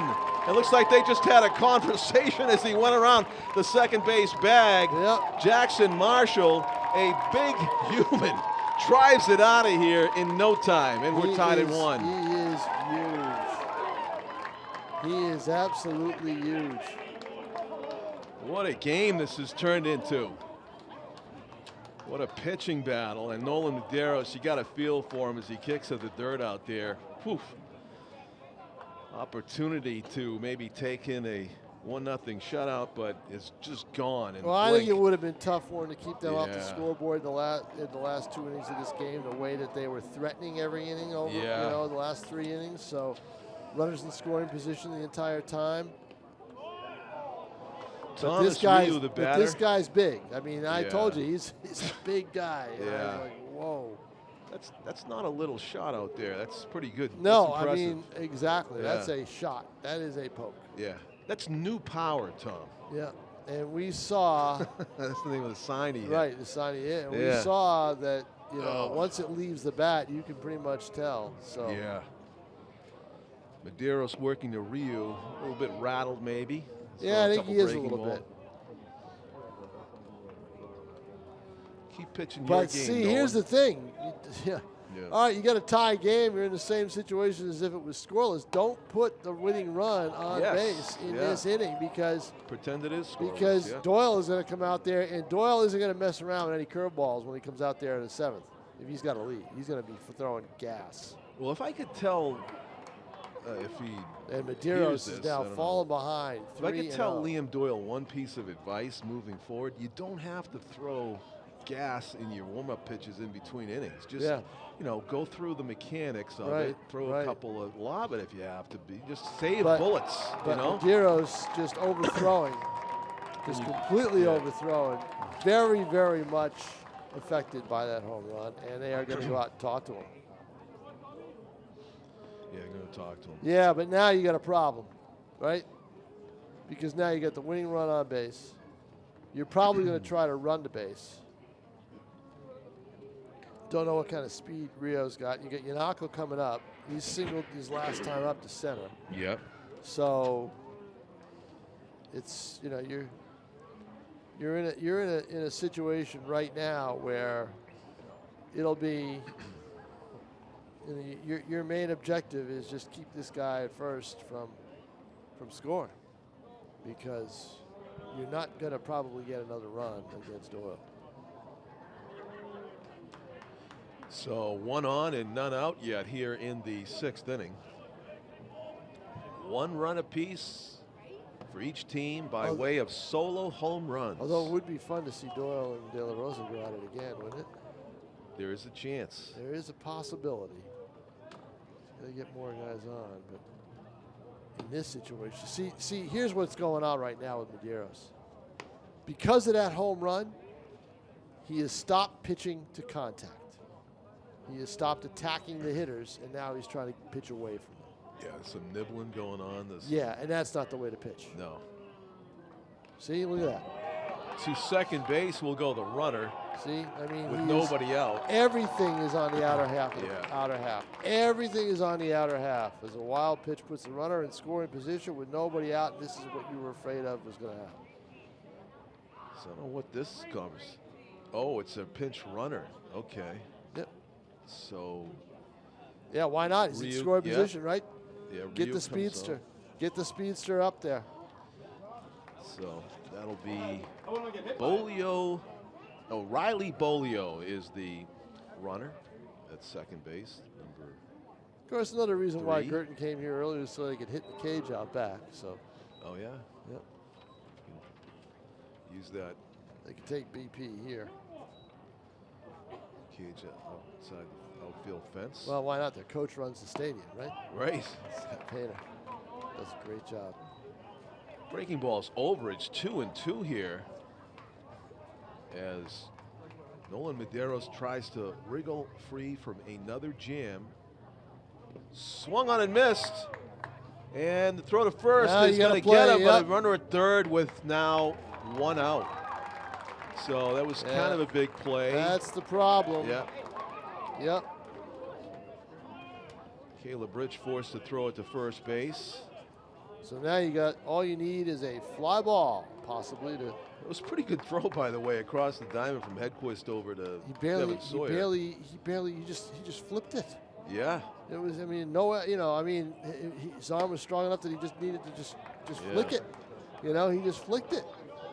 Yeah, he's got a good third baseman. And I was worried when I saw him make that throw. Yeah, me because too. you're It thinking was the ball's perfect, gonna go but through. But here we go. Pinkerton's got a runner at third, and right now Medeiros two has quick gotta strikes. Medeiros has got to be very, Yeah. very careful not to throw one on a wild pitch. However, don't forget. You got to go high heat here, Tom. Yeah, You but don't don't want forget. contact of any Don't kind. forget to play with the ball hitting the wood behind home plate. Oh, Okay? ground ball up the middle. The infield's in. They're going to hold the runner. What a great defensive play. They had the infield in to hold him, and a great play there by Hunter Ward at second base. Hunter Ward seizing on that. Pinkerton, obviously, even with the pinch runner in the game, not going on contact. It would have been interesting if. And now comes Liam Doyle with a chance Oh, yeah. to win the his game. own game. Well, I mean, Right. get the go-ahead run. So I'm sure he's thinking of it Oh, that yeah. way, Tom.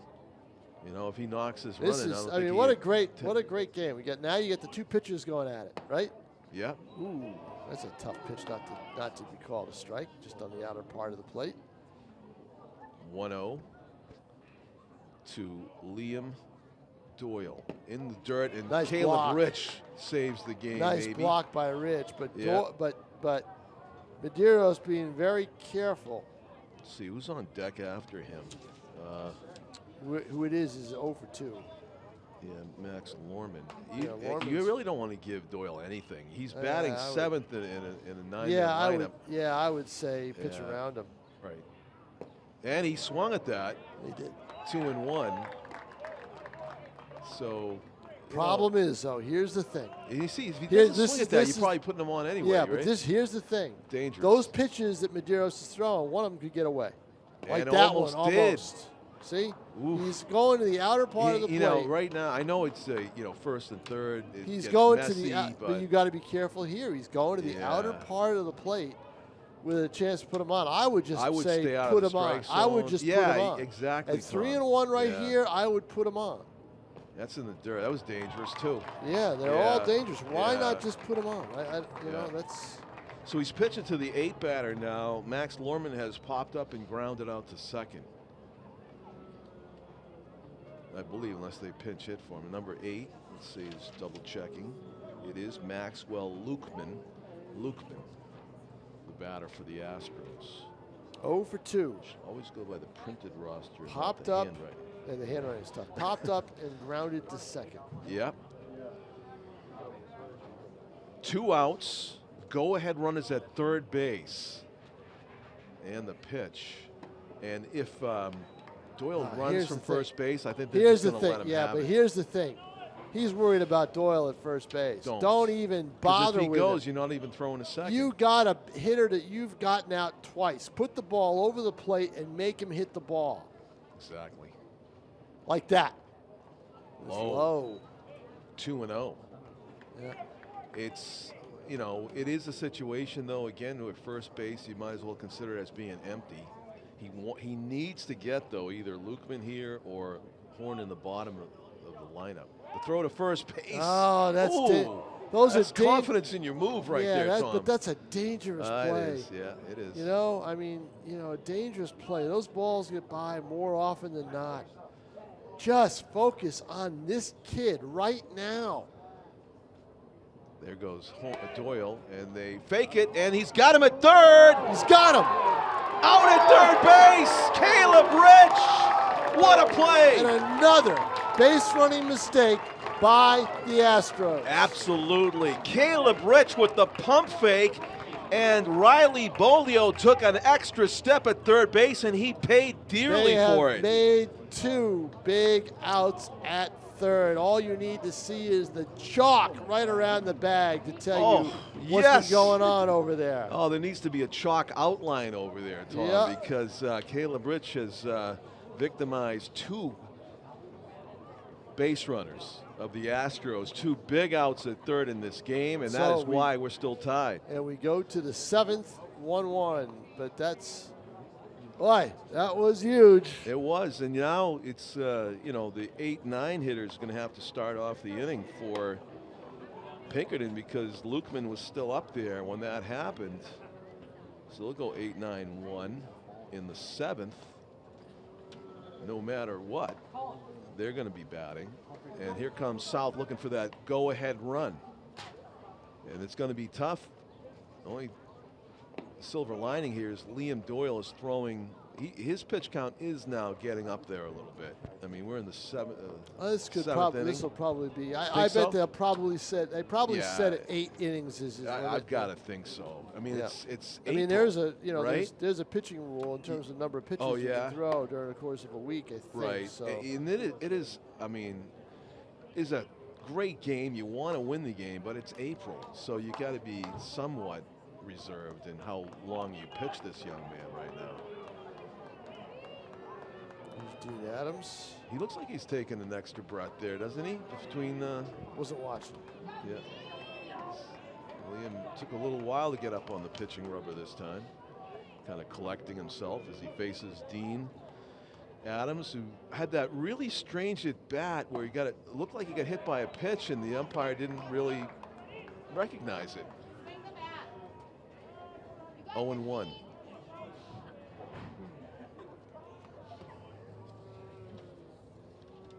Breaking ball 0-2. So Dean's in a tough spot here. He's struck out swinging, struck out looking, and now it's 0-2 against Liam Doyle, leading off the top of the 7th inning. South, the vising team at Holman this afternoon. And he just barely gets the bat on it and his fingers out of the way of it. Still 0-2 on Dean Adams, the designated hitter for the Panthers. 1-1. Each team scoring 1 run in the 6th inning by way of solo home runs as Adams stays alive by topping a breaking ball back to the on-deck circle.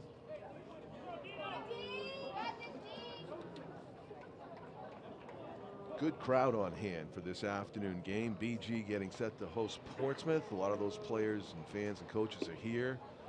Strike three called, breaking ball. Yep. Adams disagrees. He thought it might have been low, I believe.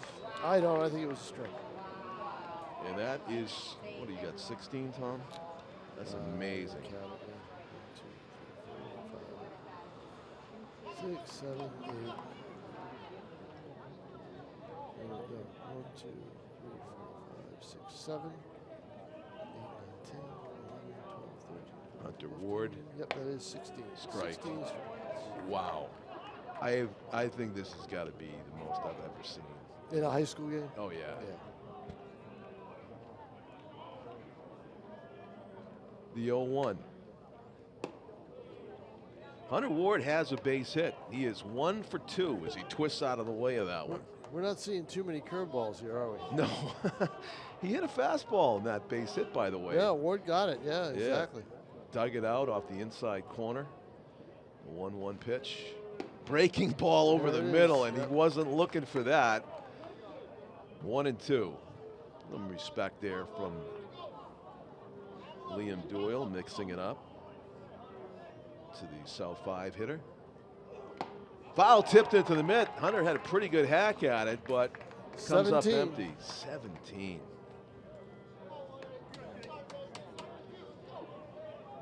And depending if he stays in there, he's got a chance to match Roger Clemens in this game. I don't know if he'll pitch the 8th inning or not, if it comes to that. Of course, Pinkerton wants to end it in the bottom of the 7th. Jake O'Connor with 2 outs, nobody on in a 1-1 game. De La Rosa is 4 batters away. In order for De La Rosa to get up next inning, somebody's got to get on base either this inning or next. Early. Well, ball 2-0. Jake O'Connor. How about that? If Jake O'Connor can get on base here at least,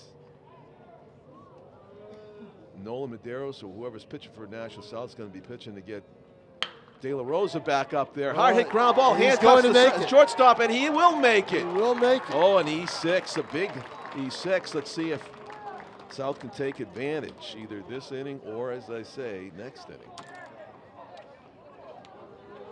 Already looking ahead. It's the bottom of the order. Devin Sawyer has, he tried a bunt attempt in the 3rd inning. That's what I would do with it. Yeah. That's what and I you would know do what? with He Doyle. wasn't even out by that much, and he bunted it right back to Doyle. Yep. So if he had put that down the 3rd base line, he gets on base easily.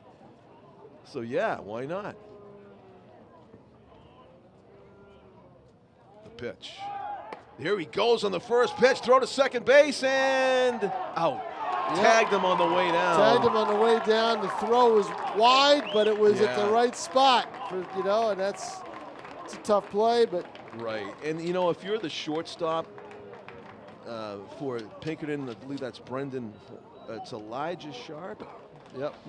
You're so fortunate that you get a chance to make the 3rd out, like to get that guy out after you made that error. You're just probably so glad about that throw and the tag out, and it's erased.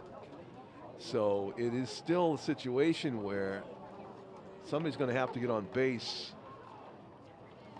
next inning if Albert De La Rosa is going to get a chance to hit his 2nd home run of the game off of Liam Doyle. That's getting way ahead of things.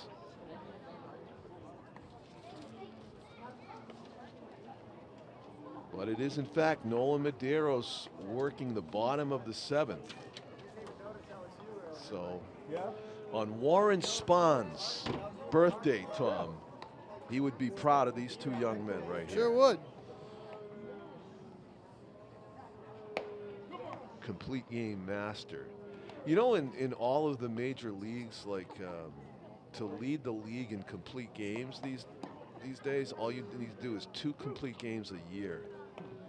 It's unbelievable. Yeah, that's I it. was If talking you're a with Mike. pitcher and you throw 2 complete games, you lead the I league. was talking with Mike Lee about that. He's an old school coach. Oh, yeah. Doesn't like, he's sitting down there opposite, he's down in the seats right off home plate. Oh, was he? Yep, Yeah. right by on the first base side, but you know, right, first section that's right there off home plate. Right at the bottom.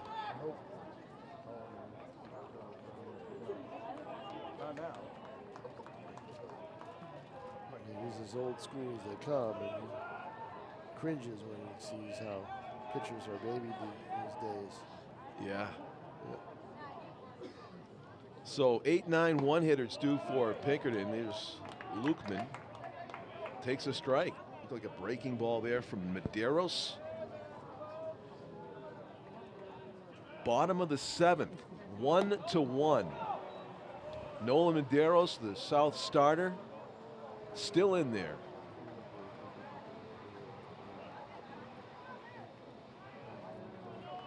He's thrown at least 100 pitches, I'd say. Coming up with the 1-1 here, outside and low. Again, you know, he hasn't really attacked the hitters lately, and it's picked up a bad habit. 2-1. There it is. Yep.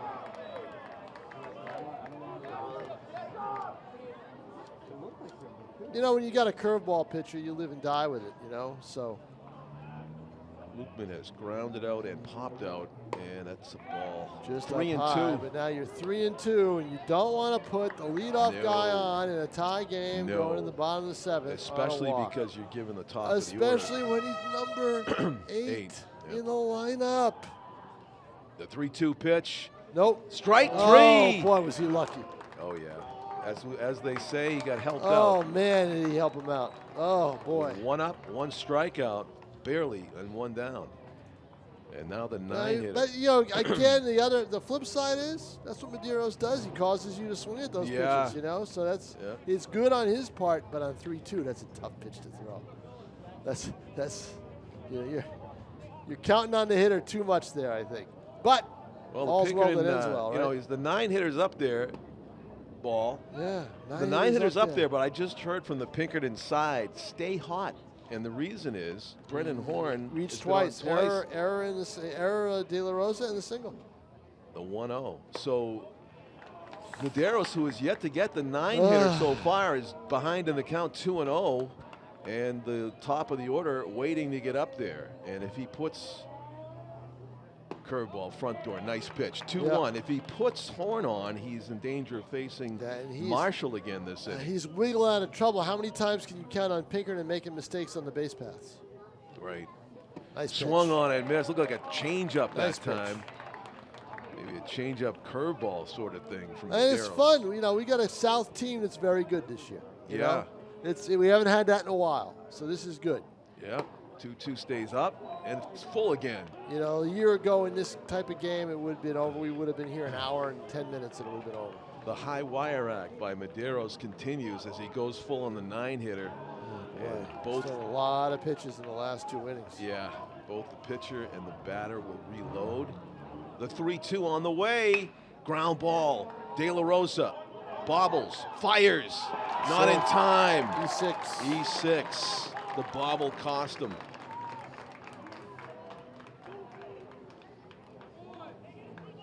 Twice now, Brendan Horn has reached on error by the shortstop and represents the game-winning run here in the bottom of the 7th.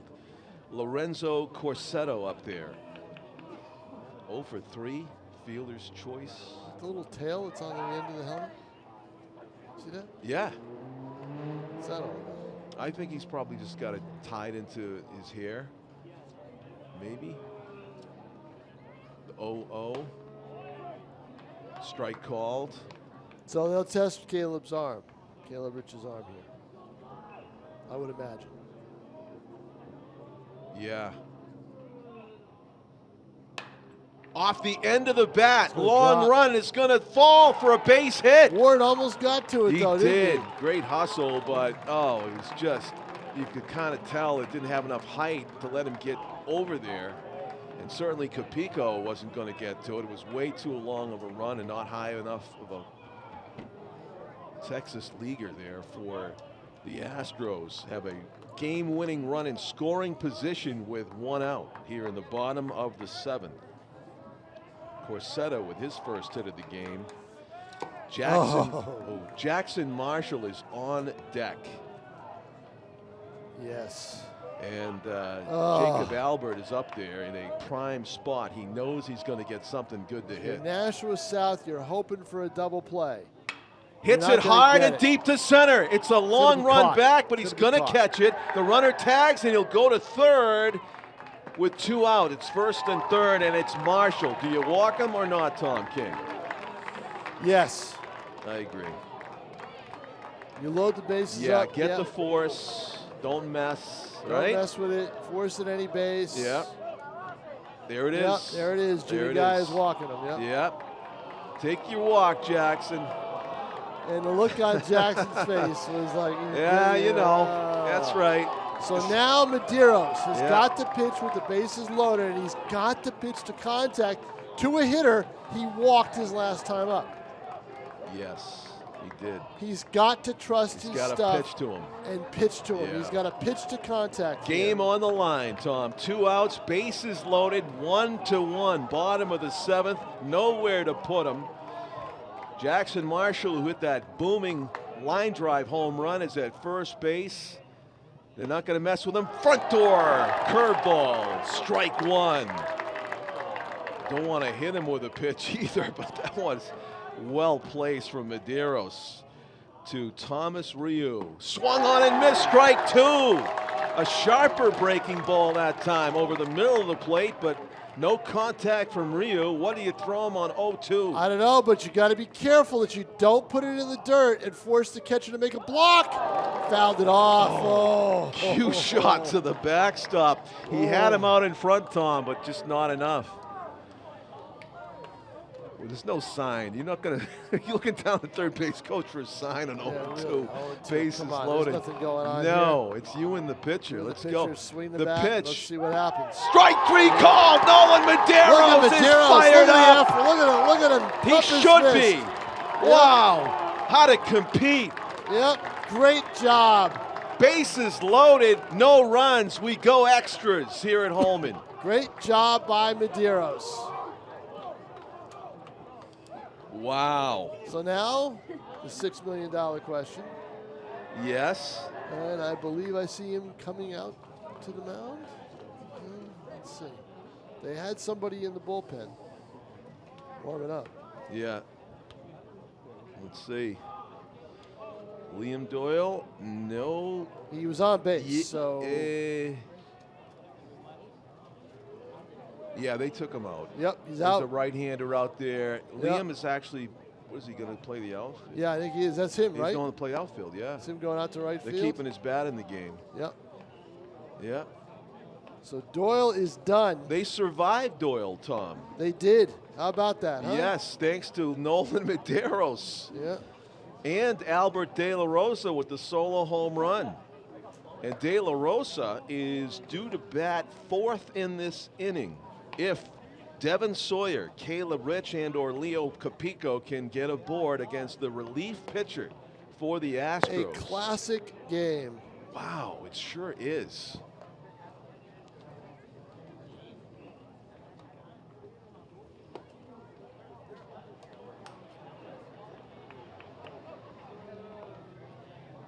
Unbelievable, huh?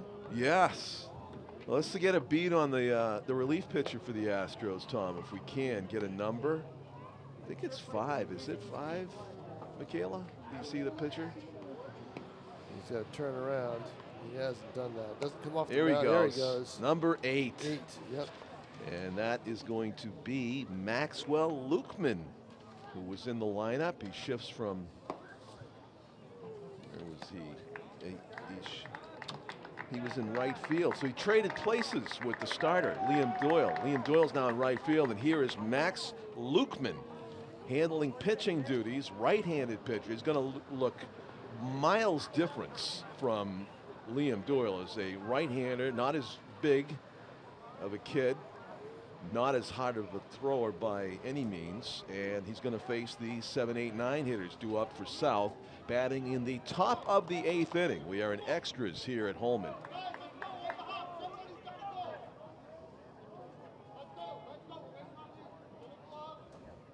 We waiting on a first baseman? No. Yeah, you got everybody out there. A protector. We need a protector for the catcher. The catcher in the bullpen, so the ball doesn't get by. Yep.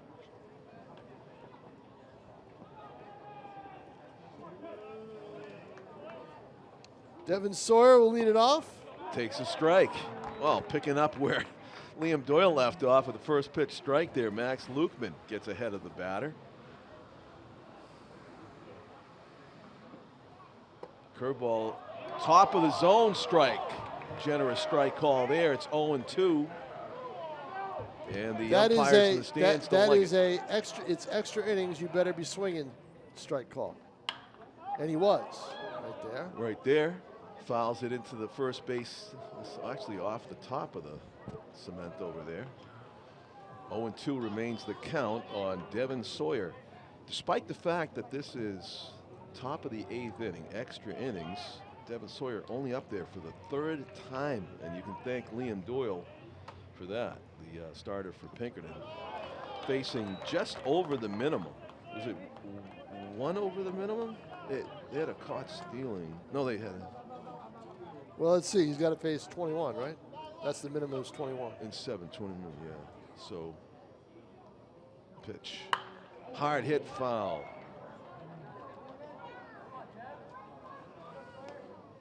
3, 6, 9, 12, 16. Faced 5 batters in the 6th. 21, 24. So he faced 24 batters. 3 over the minimum. Curveball in the dirt, and battling his way back in this leadoff at bat here is Devin Sawyer. 3 balls and 2 strikes as he threatens to get on base.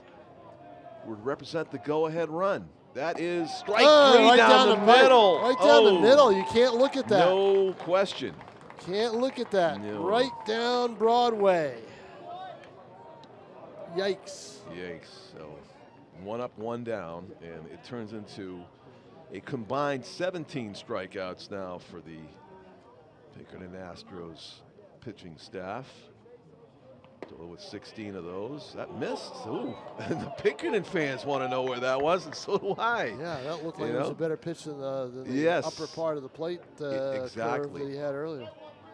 So 1-0 is the count on Caleb Rich. Ground, line drive, snag to first base. Oh my, that had double. Well, you know what? I don't know if it would have been a double because the right fielder was right.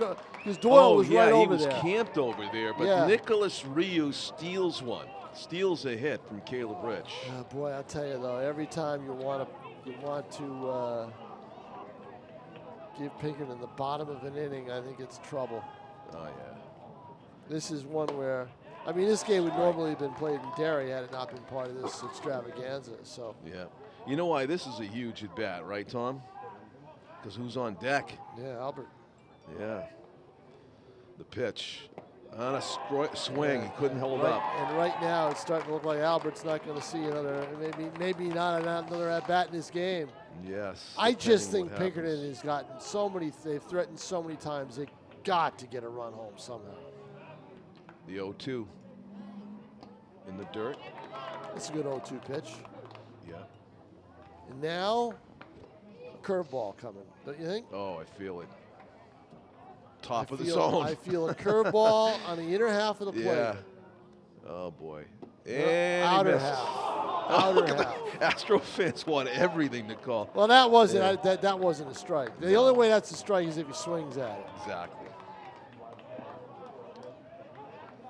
2-2, 2 out, nobody on in a 1-1 game. We're in extra innings here at Holman in the 8th. The pitch. Topped foul off his body. And Leo Capico lives another swing here in this at bat. On deck, Albert De La Rosa, solo home run to take the lead in the 6th inning on a 2-2 curveball off Liam Doyle. It's 2-2 here. Outside and high. It was an easy take that time for Capico. This is one where I'm saying to myself, you're facing the number 9 hitter in the lineup. Attack him. Go at him. Oh, absolutely. Well, that's what he did Don't in the try- number 7 yeah, hitter with don't- Sawyer on yeah. 3-2, right? Don't try to Fastball down the middle. Right, exactly. Do it again. Fastball And down the there middle, he goes. hammer deep to center. Long run, it's going to get down for extra bases. Oh, he's going to be 3. It's going to be a attempt here at we 3, go. We're gonna have a and play he's at in third, there, and he's gonna be in standing, there. and they're going to walk De La Rosa. Oh, yeah, sure. Oh, No doubt boy. about it, yep. Oh, well, took that bat out of his hands, but look, you got the top of the order up there. What a booming triple by Leo Capico Well, in the bottom of the Capico order. saw dead red, and Oh. he hammers it. Yeah, it's the pitch that Devin Sawyer looked at, Tom, and certainly Capico did not, as he laid into one and drove it to the center field wall. Right, how many South fans are thinking, okay, if we score a run, we win, we walk off, but they have to realize it's not their home Especially if game. you just came here in the middle of the game. Yeah. You know, you're in Nashua, you're at Holman Yeah, you're Stadium, you see thinking, the yeah, purple out exactly. there. It's Yep. exactly what they're thinking. Exactly what they're thinking. Yeah, No doubt about it. right. What's this conference about? I mean, Well, I think the conference is. did you hear the past Pinkerton Astro fan I that think, just said yeah. I what think he just said? He said, don't do it. I think the conference is about how to pitch the next hitter who got a single his last time up. Right. Yeah. I mean, And that's Hedquist. what's catcher conference with the coach, the pitching coach, and everybody's talking, and Albert's just leaning on his Oh, bat he's leaning saying, on his what's bat. going on? Yeah, he's taking a walk. Don't even bother going to the batter's box, Albert. You're walking. There you go. So Jackson had to take a walk, and now Albert's got to take a Hey, walk. that's- What an epic game this is. That's the price of doing business. That right? exactly is what Right, it is. That's the yes. price of doing business. Yeah, So credit now to you're you both. Hedquist. You know what All I right? do if I'm Isaiah Hedquist? Yeah. You know what I do? I know what you do. You make him pay. I squeeze him. Oh, really? With 2 outs? I squeeze him. You got to get to first, though. Do you think Pinkerton's going to be able to field that ball? No. Exactly. Let's see. First pitch swinging. That's what I Isaiah do. Hedquist. I'll tell you what, If after he looking puts at a Liam bunt in that Doyle all if game, he puts a bunt in that yeah, grass, no offense to Max Lukman, but after looking at Liam Doyle all game, can you imagine how big these pitches look to these guys? it's true. The pitch. Top foul and good pitch Now he's by down Lukman. 0-2, you know? Great mix So of that pitches. takes away any Yes. chance of what I wanted to Yeah. do. But I would have done that. I would have squeezed him. I mean, you do it towards the first base line. You got, anywhere. They're not going to be able to field it, I don't think. Right. Because the thing is, Oh, it could be rundown city.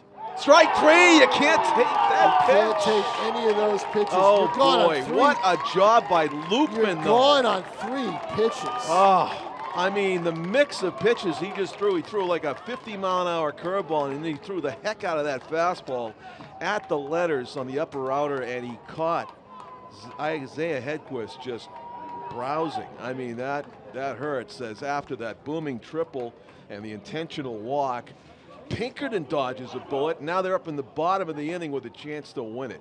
But you know what? You got the runner at third base. Oh, I don't want, I don't know. I just think. well, that's what I get for saying that after Doyle you got, easy pickings. No, another strikeout. Matter of fact, See, I tell you what. did he strike out the side? No, No. he got a line drive, got a to, line first. drive to first, Oh, which what was a a great catch! play, How yeah. about a big deal? What a big play that was. Yeah, no, that's huge play. But I mean, again, if you drop down a bunt there, no one would have thought that. No one would have expected it, right? No, all is about the execution and game. Yeah, over, I mean, right? and then if it doesn't work, you get Yeah. criticized. What did your kid just do? He just took 3 pitches. Well, he's the 2-hitter in the order, and usually those guys can bunt. But know, that's I changed a mean- lot. They put a lot of sluggers in the 2 spot now. Nobody's a bunter anymore. And at this level, they are. Yeah, at this level they are. You're right. At this level, Yeah, yeah. I'd spend a whole day a week in practice on bunts. make it part of my repertoire. You kidding me? High school kids make them feel those plays? They can't do that.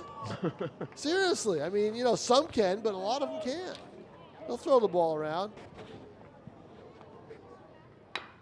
Madeiro's still in the game. First pitch swinging, Rio, slow hopper, and a gun over to first in time. Yeah, there's why De La Rosa is being looked at right there. The strength of that arm.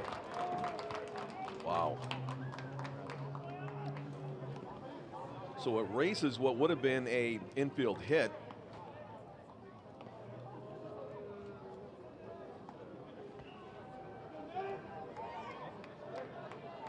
It was Cole Yanako actually who made that out. That was Yanako, right? Yeah. Yep. So Nick Rio has doubled and singled. You know the other thing I like about this extra inning game? What's that? We're not starting with a runner at second base. Oh, that's right. High fly to right. Don't Capico's under it. He's under. He's got it. You don't know how much I hate that rule. Yeah, you do, huh? Can't stand it. They're getting rid of it next season, right? No, I mean they were They're supposed to get rid of it this season. I thought they were getting rid of it next season. No. You sure? Yeah, positive. Yeah. All right. I think they'll discuss it. Oh, they're going to discuss it. It still probably could happen. Then. But it was supposed to be gone this year, and they brought it back. Huh. Liam Doyle, now the right fielder, who can tell his kids about the game that he once struck out 17 and didn't win. No. Didn't get the win. Was it the winning pitch? Yes. In the dirt outside.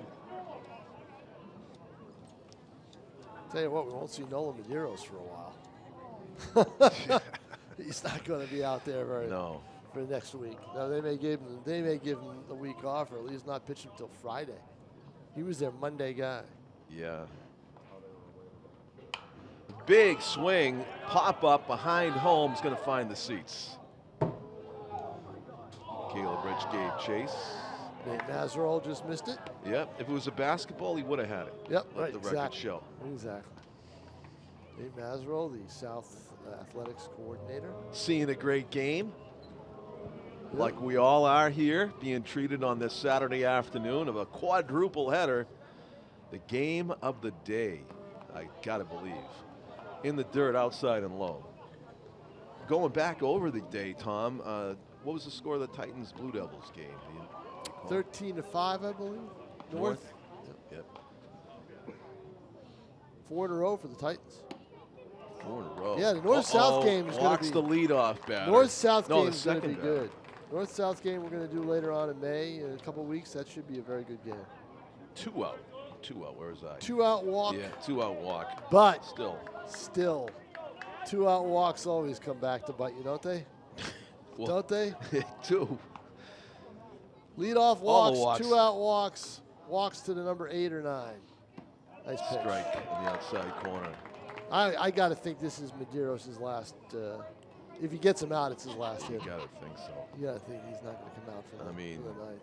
Warren Spahn's not walking through that. Oh, he picks him clean. Yeah, might not have to worry about it. After so many great moves over there, De La Rosa is De La Rosa's out. He hits him hard, but he helps him out. Yeah, That's a great show of sportsmanship right there. Yeah. 2 great players who really have an appreciation for each other, and De La Rosa wanted to make sure that he didn't, that Doyle didn't take it personally, that he hit him hard. Tell you what, De La Rosa turned the Jets on right there. He sure did, yeah. and he sure did, and because he knew he had to get Doyle, knew he had to get him out. I think there was a little annoyance when De La Rosa came to home plate after his home run and took his right foot and stomped on home plate. Oh, you do? Yeah, I think there was. I wasn't offended. Yeah, I know I wasn't either, but I think there was a little bit of some annoyance there. Yeah, maybe he needs to come up with but another signature. What did we just see? We just saw another base running mistake by Pinkerton. Right, You're right, and it's by Liam Doyle, who, he's got a pretty decent baseball IQ, but he just had a lapse right there. Nolan Medeiros had some really good moves over to first base. I think maybe what happened Liam Doyle is like, I'm going first move, even though he's a right-handed pitcher. Yep. And he just guessed, and he went, and he was way off the base. So the walk doesn't haunt. Actually, it turns into a 1-2-3 inning, really. When I'll you look tell at you it. what, when you play 4 games in one day, one of them's not going to start on time, and guess which one that's going to be? The 7 p.m. The one contest. you really hope isn't the Yeah. last one, but that's the case. Yeah.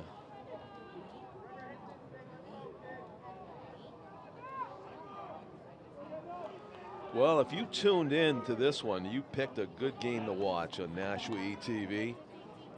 John Collins with Tom King, our cameraman Tim O'Neill, joined also on camera by Michaela Savageau, who is from Nashua High North and plans a career in this field. And we were talking about how it just seems to be getting larger and larger. Good decision. Did that graze him or not?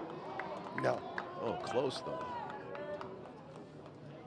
And she has been with us for the duration, has a story to tell also about this great game here at Holman Stadium that continues with Max Lukeman in relief of Liam Doyle.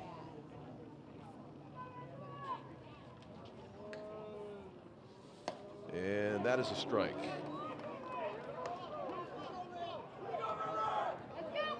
River Hard trying to get on base in a 1-1 game. Ground ball, foul. Just barely. Not handled at third either. River probably would have been on second on that. River Hard. Played a lot of ball with his dad, Jake.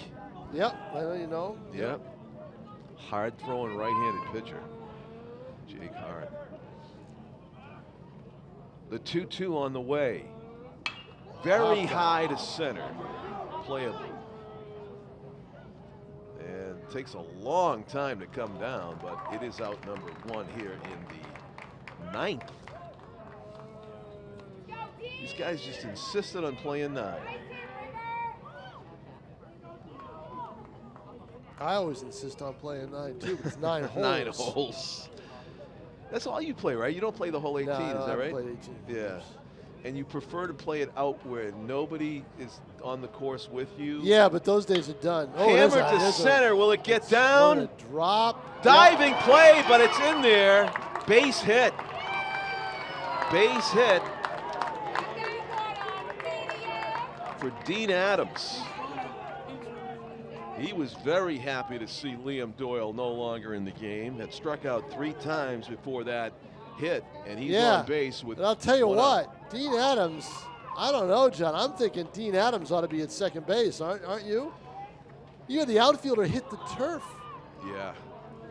Is he going to be able to bounce back and throw to second in time? Yeah, I think he would have been because it was more of a line drive. So you know, Adams doesn't run that fast. So yeah, that's the thing. It's sort of like knocking down I a was line drive surprised. in the infield, I'm so. not criticizing, but I was surprised that he wasn't closer. That he maybe? wasn't you know, in the middle of a turn at first base. Yeah. And if he's that slow running, then why are they throwing over there? Right? Right, trying to steal it out, maybe. Max Lukeman throws to the plate, and looked like Kolianaka was going to take a shot. Yeah, well, Lukeman doesn't fool around. Yeah, he's throwing a lot of strikes. Yeah. He's like, I might not have Liam Doyle's fastball, but I'm still going to come after you. And it's 0-2. Fouled off to the right. Hunter Ward got the hit that broke up Liam Doyle's perfect game. Isaiah Hedquist also with a base hit, but the big blow off Doyle, the solo home run by Albert De La Rosa, was answered by Jackson Marshall's solo home run, swung on and missed strike 3, and no throw to first because the base is occupied with less than 2 out. So it is the second out of the inning, and here comes Jake O'Connor. Jake reached on a error by the shortstop his last time up, but got caught stealing. love to have an impact on this game. I think what late. you want to do here is you want to do hit and run. I want to hit the I would hit and ball run to the last Enterprise previous Bank batter. sign and have the guy score from first with 2 outs. But you have to go through this pitcher I first. don't think this bottom half of the order has that kind of power. Okay. How about inside the right field line? The other way. Pitch. Oh, there was the pitch to do it. Yeah, how about we start swinging? How about we make some offense? contact Yeah. off Max Lukeman? Yeah, take that ball the other way and Yeah. get to first and second with 2 outs and see what happens, right? Right. Just knock that ball over the first baseman's head down the line into the bullpen on the dirt. The pitch. Just missed low. 1-2.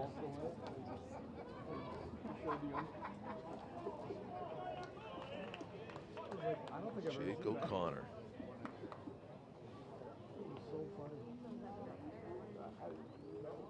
Curveball, strike Yep. 3. Yep, you knew it. Yep, you knew it. Yeah. You knew where it He's been went. given that pitch. You know, you didn't think so as it started off out of his hand and it was Yeah. halfway to home plate. But when it hit the glove, oh, see, he wants to make sure that his player isn't mouthing off at the umpire. Right? See Jim Guy run over there really quick It's to not get going to him. help you. Yep, He's not going to really change his quick. mind. Yep. Yeah. So we go to the bottom of the 9th. Pinkerton, 8, 9, and 1 due up.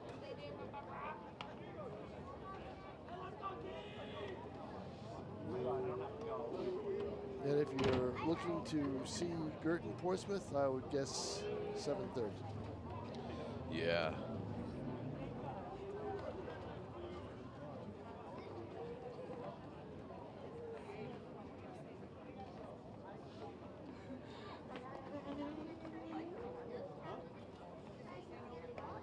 Looks like I'll miss the entire first half of the International Soccer Club of Nashua's game. The Nashua Eagles Right. over at Riviera. Starting at 6. They play 45-minute halves. So I would imagine that'll be in the second half when I get there.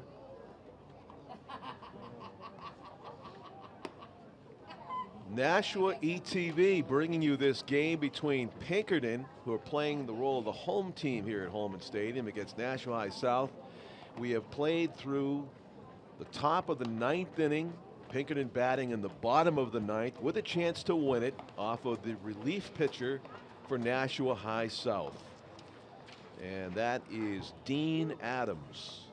Yep, and that's Takes it him for out. Nolan Medeiros. Yeah. He gets the Golden Star of the Day award, sharing it with Doyle.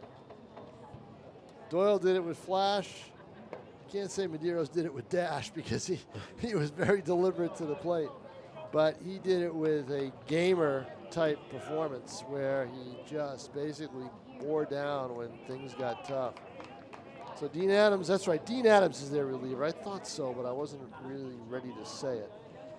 So Dean Adams on the mound. And let's see how he fares, trying to keep it 1-1, and he almost hit the batter. Almost. Oof. That would have hurt me too.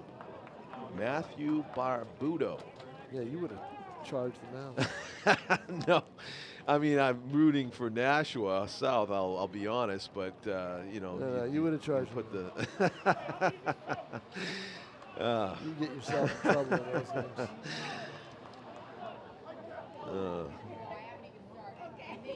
What's this? What's going on? I don't know, but the hitter doesn't like it. And the manager's coming up. There's something coach's that coming the pitcher is doing up. that the Was he umpire. wearing something he has to take Yeah, off? that might or- be, yeah. Or he said something to him. Why would he say anything to him? He I wasn't don't the hitter know. up. And he didn't get hit by the pitch. Right. He didn't deliberately get hit by the pitch or anything. So Oh, they're looking at his delivery, right? something think. that's not kosher. Maybe I thought James Guy was imitating a stretch position. but Yeah, it looked like he was saying something. Yeah, about coming that. to the belt. But, I mean, there's not a runner on base, so What does he got to do differently? I don't know. Where he's standing? on the rubber. Yeah, so it's obviously not something he said to him. It's obviously yeah, it's obviously the delivery. Right. It's You know? pitching mechanics or Yep, exactly. his positioning. Sometimes you go to a mound and it's got that hole in front of the rubber, so you want to stand off to the side of it or something. Well, Jim's guy is still talking to the home plate umpire. Yeah. Solo home runs for both teams. That is your scoring. Albert De La Rosa in the top of the 6th inning off of Liam Doyle. Jackson Marshall Right, James for guy's Pinkerton in the walking bottom away, of the shaking 6th. his head. Whatever the umpire's telling him, he's not agreeing with it. Sorry about that, John. No problem, Tom. Watching the That's why I conversation. come to baseball games, because you see something you've never seen before every game. And I think we just did again. Strike on the outside corner, even though we didn't know what it was. Yeah, I mean, he's not pitching. Well, he is pitching from the stretch. That's what he's doing. So it's obviously something in his delivery. Yeah. That's what it's all about. And that one's pretty close to the strike zone, but it gets off the top. So we'll see Oh, when Caleb Bridges when Smith. runners are on base, what happens, right? Yeah. Is that My guess is this is the pitcher that Guy saved yesterday didn't have come out and pitch. that is a ball. And the fans in the Nashua side don't like the call. Yeah, 3 balls and well, 1 Let me strike. tell you, Pinkerton wouldn't have liked it if it was called a No, strike, right? no. You have a better angle than I do. You're located in the middle of Yeah. the press box, right above home plate. I'm off because Based on his other calls, in because this I game, don't Tom, like that was being a next strike. because I don't like being next to you. I'm in my own little room. Yeah, you are. You're like And 3 I'm- booths away. Yeah, yeah. Huge cut. I'm right Ooh. where that foul ball went right over. But by the way, Good looking swing this there is from how Matthew big a day this Barbuto. is. This is how big a day this is. The luxury suites are open upstairs. There are Really? people sitting in there. Yeah. Wow, it's a worthy game, I'll tell you. Yep. And he did go. Oh yeah, are you kidding? There was, Yeah. I Well, don't even know why they even had to ask. because they wanted to start an argument if you called it a no swing. I don't know. I'm kidding. It was a definite strike 3. Couldn't hold up, and impressive start to his relief appearance. Yeah, but it took a Gene long, Adams. it took did. a long time. A lot of discussion. Oh, I didn't see what there was a conversation about. Now the umpire wants to make sure that everybody else but the on-deck batter is in the dugout or not saying anything. What's that? now what? Somebody's talking, the umpire's heard Yeah, it. they are there. And Yeah. like what he heard. Yep. All right. Oh. And now the coach, the umpire doesn't like what he's hearing from the Pinkerton manager, Tom, the coach.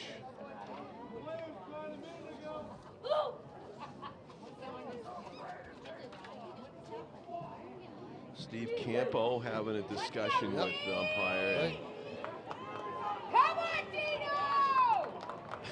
Right. Nashua fans will throw him out. I think he watched him in the Major League games. Throw the coach out.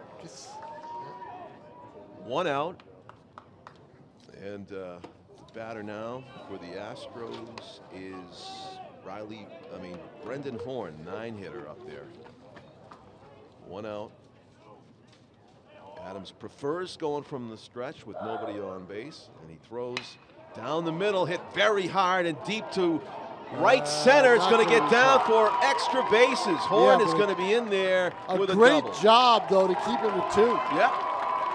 Didn't get to the track. River Hart tracks it down, and River gets it back in, but a runner in scoring position representing the game-winning run for the Astros. Yeah, the number 9 hitter puts the ball in play Great swing. and reaches base, John, all Four four times. He scores the run. Well, he's in the running for MVP. Why not? Lorenzo Corsetto back to the top of the order for the Astros. A chance to win the game. 1 out. Runner in scoring position. They pitched to him. The first base empty. Sure, why not? Yeah, because you know why? You got to save that base for You gotta save Jackson base for Marshall. Jackson Marshall, who's due up two Two batters batters later. from now, right? Yeah, so you exactly. want to get this guy, and Yeah. then, well, if the next guy walks even, Yeah, it's a possibility. Yeah, I think Corsetto's going to go and try. Curveball's down. Corsetto, John, is going to go try to hit it between first and second. Oh, he's got a huge hole over there. It's a Tom. huge hole. You think Leo Capico can gun the runner shading down at the home? Look at this. I bet you in this game he can do it. Now he's moving over. Nice oh, pitch that was by a pitch Adams. to do it on. Yep, a nice pitch by Adams. But boy, Great I'll tell pitch. you what, you make contact the other way, you're getting a hit. It's just open. The only question is, will it score the run? Right. You know? 1 and 2. If it's a slow hit ground ball, it will. That one's up, I guess. Boy, that was a strike 3 innings. Yeah, it was in the territory. It was in that area code. 2 balls and 2 strikes. 1 out. Game-winning run is in scoring position. I'm and the right fielder. I move in a little bit. I do too. Absolutely. I move in about 20, 30 feet even. Yep, it's like exactly. You don't think he's going to beat you over his head. Hard hit at the shortstop. De La Rosa's got a runner in the rundown, and they get him. That's the second out of the inning. And another base running mistake. It is, Tom, because you want to stay in scoring They have position. made 3 outs at third base in this game. Oh, huge outs. 1 pickoff at first, but the 3 outs at third are the ones that really hurt. I can see a whole practice on that, Tom, coming up. Can you? Yeah. I mean, here's what you want to do. You want to make De La Rosa throw the ball to first base, and then maybe you try to go to third or not. But you definitely have to stay in scoring position. Right. 2 outs, man at first. And now it's Jacob Albert. First pitch swinging, skies it. River Hart's calling. He's got to come in. He's got it. We go to the 10th. Michaela, you still want to do this? Oh, man. Tim O'Neill, our cameraman, was talking to Michaela from Nashua North before the game, and she's doing the camera with him today and learning. And he says, this is the toughest because you got to stand, and I compared it to like white-knuckle winter driving. He can't take his eye off the road ever. Yeah, exactly. And you got to see exactly where the ball is hit because it's tough to pick up sometimes. Oh, but 10 innings. And Tim's talking about extra innings for the National Pride and the Silver Knights, and he jinxed us. He jinxed himself. Jinxed us, Tim O'Neill. He jinxed us. Yeah. It's 1-1 in the 10th. Epic game here between South and the Astros of Pinkerton. Hope you didn't have any plans tonight, Tom. Well, my plan was to go over to the Riviera and see the Eagles play. I'll probably get there for the last 10 minutes of it. Wow. And I had a hot date. 6:33. Oh, boy. 1-1. Well, Saturday nights, John, busy. I got to go do that and write 2 stories and then post all the sports of the day all over the place, including the Celtics tonight and all the other NBA playoff games, everything else. It'll all be up on NashuaTelegraph.com tomorrow morning, so check it out. This game and everything else that's going on. Locally, regionally, and nationally. Tom continues to add to his record of the human that has spent the most hours at Holman Stadium in historic Holman Stadium's history.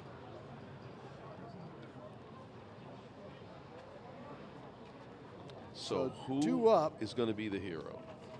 2 up for Nashua. We got 7, 8, 9, I believe, right?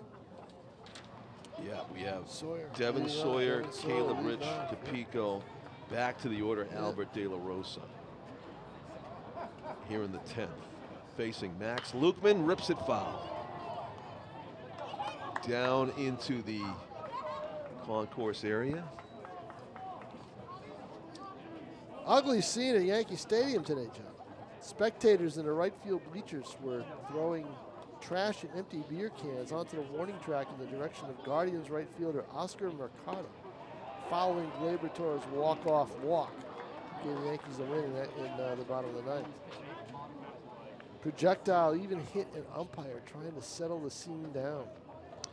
BG will be live streaming the evening game when it finally happens. Like ground ball, foul. And did they have it foul or did they call it? Foul. Yeah, I guess the third base coach has got to get out of the way of it. You know it's a foul ball. I guess so. I mean, I didn't see a demonstrative foul call from home plate umpire, but maybe I didn't look at him quickly enough. BG will be live streaming the evening game between the Cardinals and Portsmouth. Nashua ETV will be simulcasting the game starting later this evening. So the Cardinals planning to do it. Line drive, base hit to right. Leadoff batter is aboard for the Panthers here in the top of the 10th inning. Devin Sawyer comes through. He's 1 for 4. Classic baseball game. So now we play a little games now. Now we wonder whether or not he's going to run. What's he going to do? You going to bunt him? What are you going to do here? Oh, not going to bunt him. Third baseman is playing in on the grass as he's coming. He's walking right. He's expecting a bunt. And he is going to bunt him, and he bunts it foul. Actually, he missed it, but it's a strike. As he did go for it. What he picked that pitch to bunt. It was a high pitch out of the zone. Yeah, you got to take that one. Now it's telegraphed that he's going to bunt. So, of course, with the third baseman edging in like that, you got to bunt it to the first base side. The pitch, and he missed it. So that takes off the bunt right now. Yeah, it may take it off. Actually, his coach is walking away with his back to home plate, so I guess he's not putting it on. No, he's upset. Yeah. He's upset that he didn't get the bunt down. Yeah. I've seen batters do this on their own in this situation, but probably not at the high school level. He may have. I don't know. But yeah. 0-2. Pops it up right toward us. Luxury boxes. In a box where people were at. Oh, yeah. And they give it up. They're right above us. Down below. So it's 0-2. Caleb Rich trying to battle his way aboard. Advance the runner somehow after being unable to get the bunt down. Boy, they play shallow in right field for the opposite field. The pitch. Strike 3. Yep. Throw to first, safe, but wow, another one you just wonder. That's a tough at-bat. Yeah. That is a tough at-bat, and there won't be any button going on there, I don't think. Yeah.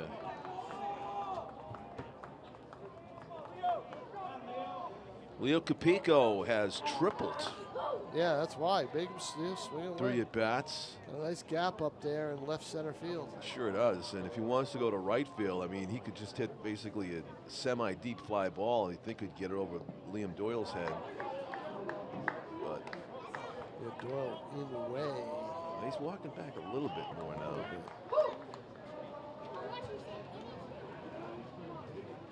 Yeah, but Capico certainly picked him up and put him down. He ran to third on that drive to the center field wall his last time up, and he's got a hitter's count here.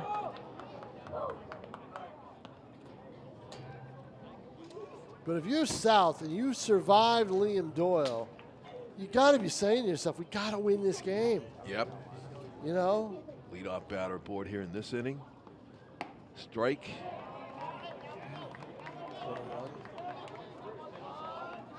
Just saying, we did everything we wanted to do. You know, and on deck, Albert De La Rosa. Yes. So you don't want a double play here. Yes. Because they will pitch to Albert. Ooh, must have been low. My guess is they will pitch to Albert if he comes up.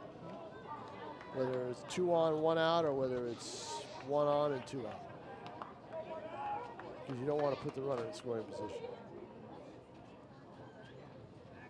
The 2-1 pitch on the way is ball 4. Actually, I thought they missed one up there, but it's a big walk because there's nowhere to put De La Rosa here. That's just, well, I mean, there is. There is someplace to put him. You have to decide. You do, decide, don't you?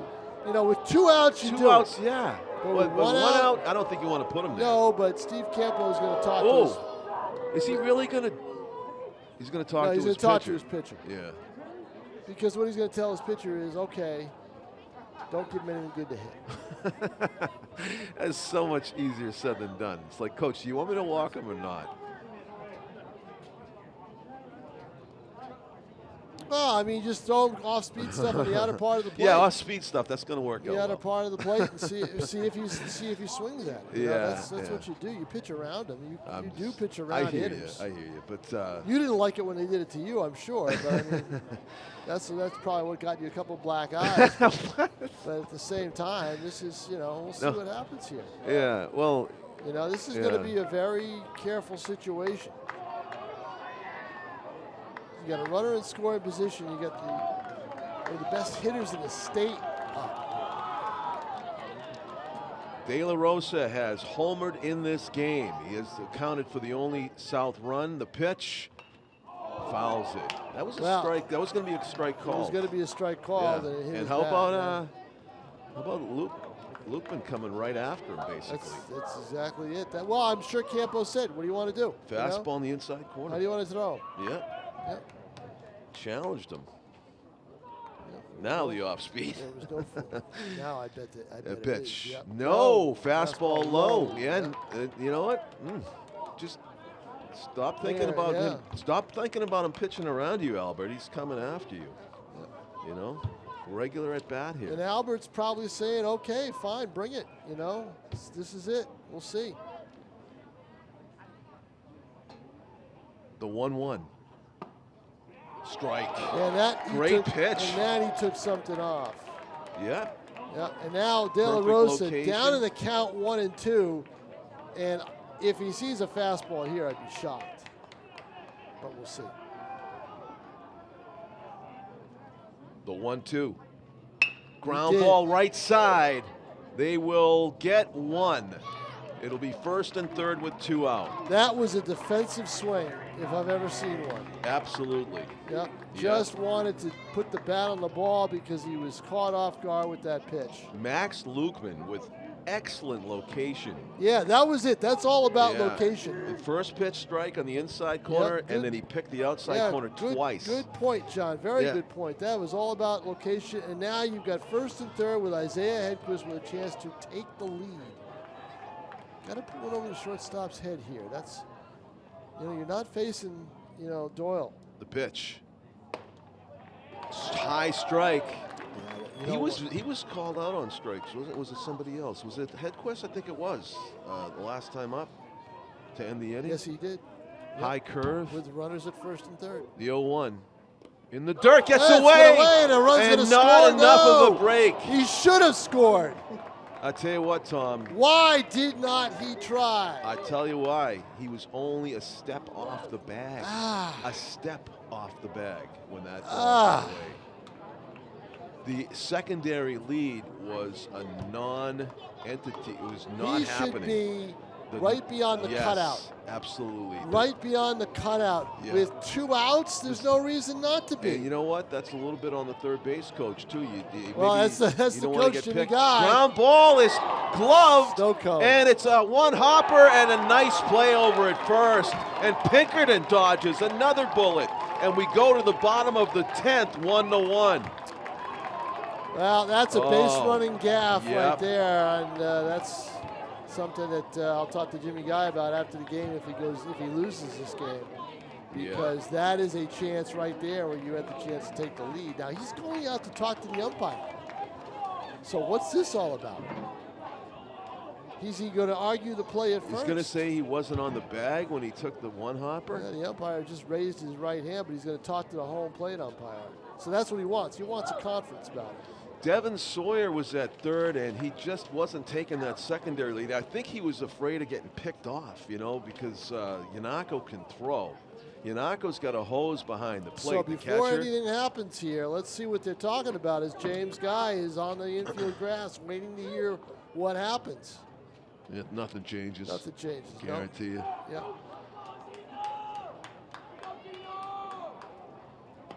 I thought his foot was on the bag, didn't you? I did. But his first base coach obviously felt differently and told him no.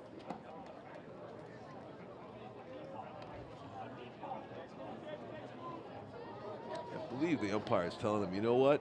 There's a chance you could be right, but neither one of us saw what you're talking about, so no replay. No, I don't think they told him that. No? They told him The guy had bag? You thought he had the bag. Yeah, maybe. I don't did. know. Maybe. I mean, we saw that play the other night, right? Yeah. Cy Tebbets kind of didn't make a call. Right. There was no call at all. You know? Yeah. Wasn't sure. They had to talk about it. It was at third base, that play, right? Yes, it was. And I had the shot on camera where the kid, I've got the kid touching the bag and the base runner touching the bag. So. Yeah. Bang play at yeah, third. Bang, They didn't make play, a call. My photo implies Oh, here you go, Tom.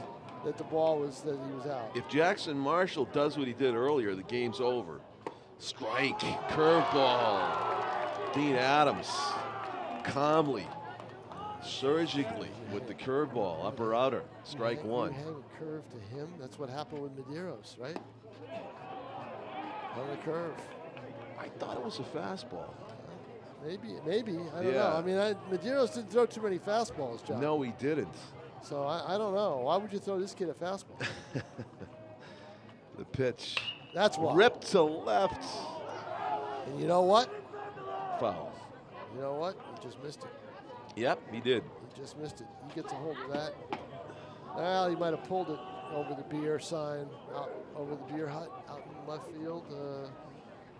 But it would have been foul. But Jackson Marshall looks like he's about 6'4" and 230. Jackson Marshall looks like he wants to end this game right now. Oh, he stuck his elbow. You can't give him that. Just got hit. Oh, he is giving it to him. He is giving it to him. Isn't he? No, he's not. Oh, yeah, all right, he's not. No, right. he's not. Actually, he was almost in the strike zone. Right. Was he calling it strike three? Yeah, does he get to calling it a ball high? Don't know how they're going to call it. You got to ask what the So strike. James Guy's going out to see, is it a strike or a ball? As tall as Jackson is, that was close to it. He's saying it was above the strike zone. James Guy's trying to get a strikeout. Well, he's still in the good graces because they had a laugh about he's it. not getting one. Yeah, so the umpire said it was a ball above the zone. And you could hear it hit that protective elbow pad that Jackson Marshall has. I mean, you could hear it hit him. Yeah. Swung on and missed, strike three. Caleb Rich. That would have been a lot. We would have seen the batter hit by pitch, not get to first, but reach first on a strikeout. How about that? Connor Stacy. Isaiah Hedquist with the catch at first base, number 9 for South. Not a small play there. 1 up, 1 down for the Astros in the bottom of the 10th. So we've seen a batter get hit by a pitch and not reach first, and we've seen a wild pitch and the runner from third not score. Yeah. The 4-hitter for Pinkerton. First pitch swing. Tough chance, long run. Capico, will he get there? He's got it. No, he dropped it. He dropped it in foul territory, though, didn't he? It made contact in fair. A 2-base error. Ouch. And in scoring position with 1 out. Ouch. Yes. Boy, it looked like he had it all the way, didn't it? I mean, he really did. It did. You know? And that's the case of where if you're running regular and involving heels and stuff and not tiptoeing, the ball can rattle around after it hits your glove. And I think that's what happened to Leo. He had such a long run that it's hard to keep your head still. It's hard to keep your glove exactly still. It rattled in and out on second base. To the backstop, and that's third base. He's going to go to third there. That's, you know that, right? Yep. The infield's got to come in. Decision for South whether they want to load the bases and just make it a force. With Cole Yanako at the plate. I think I would. I think I'd roll the dice on the bases loaded, Tom, instead of this. I think I would too. The 1-0 to Cole Yanako. All he has to do is hit a sac fly or get it through the infield. That's what he's going to do, I think. Yep, he's going to walk him. Yanako's aboard. Yep, Let's see if he picks and chooses who he wants to pitch with 1 out here. Yanako's on base. Well, James Guy is standing out there, so he's going to do the same thing. Looks like he is. Yep, he's going to do exactly what you said, John. Yep. Let's see. He's gonna walk the bases loaded and set up the force at any Yep, base. 2 intentional walks back to back. Nicholas Ryu takes first. Yanako moves over to second. The winning run potentially. And guess who's up? Liam Doyle. Wow. Who's writing this script, Tom King?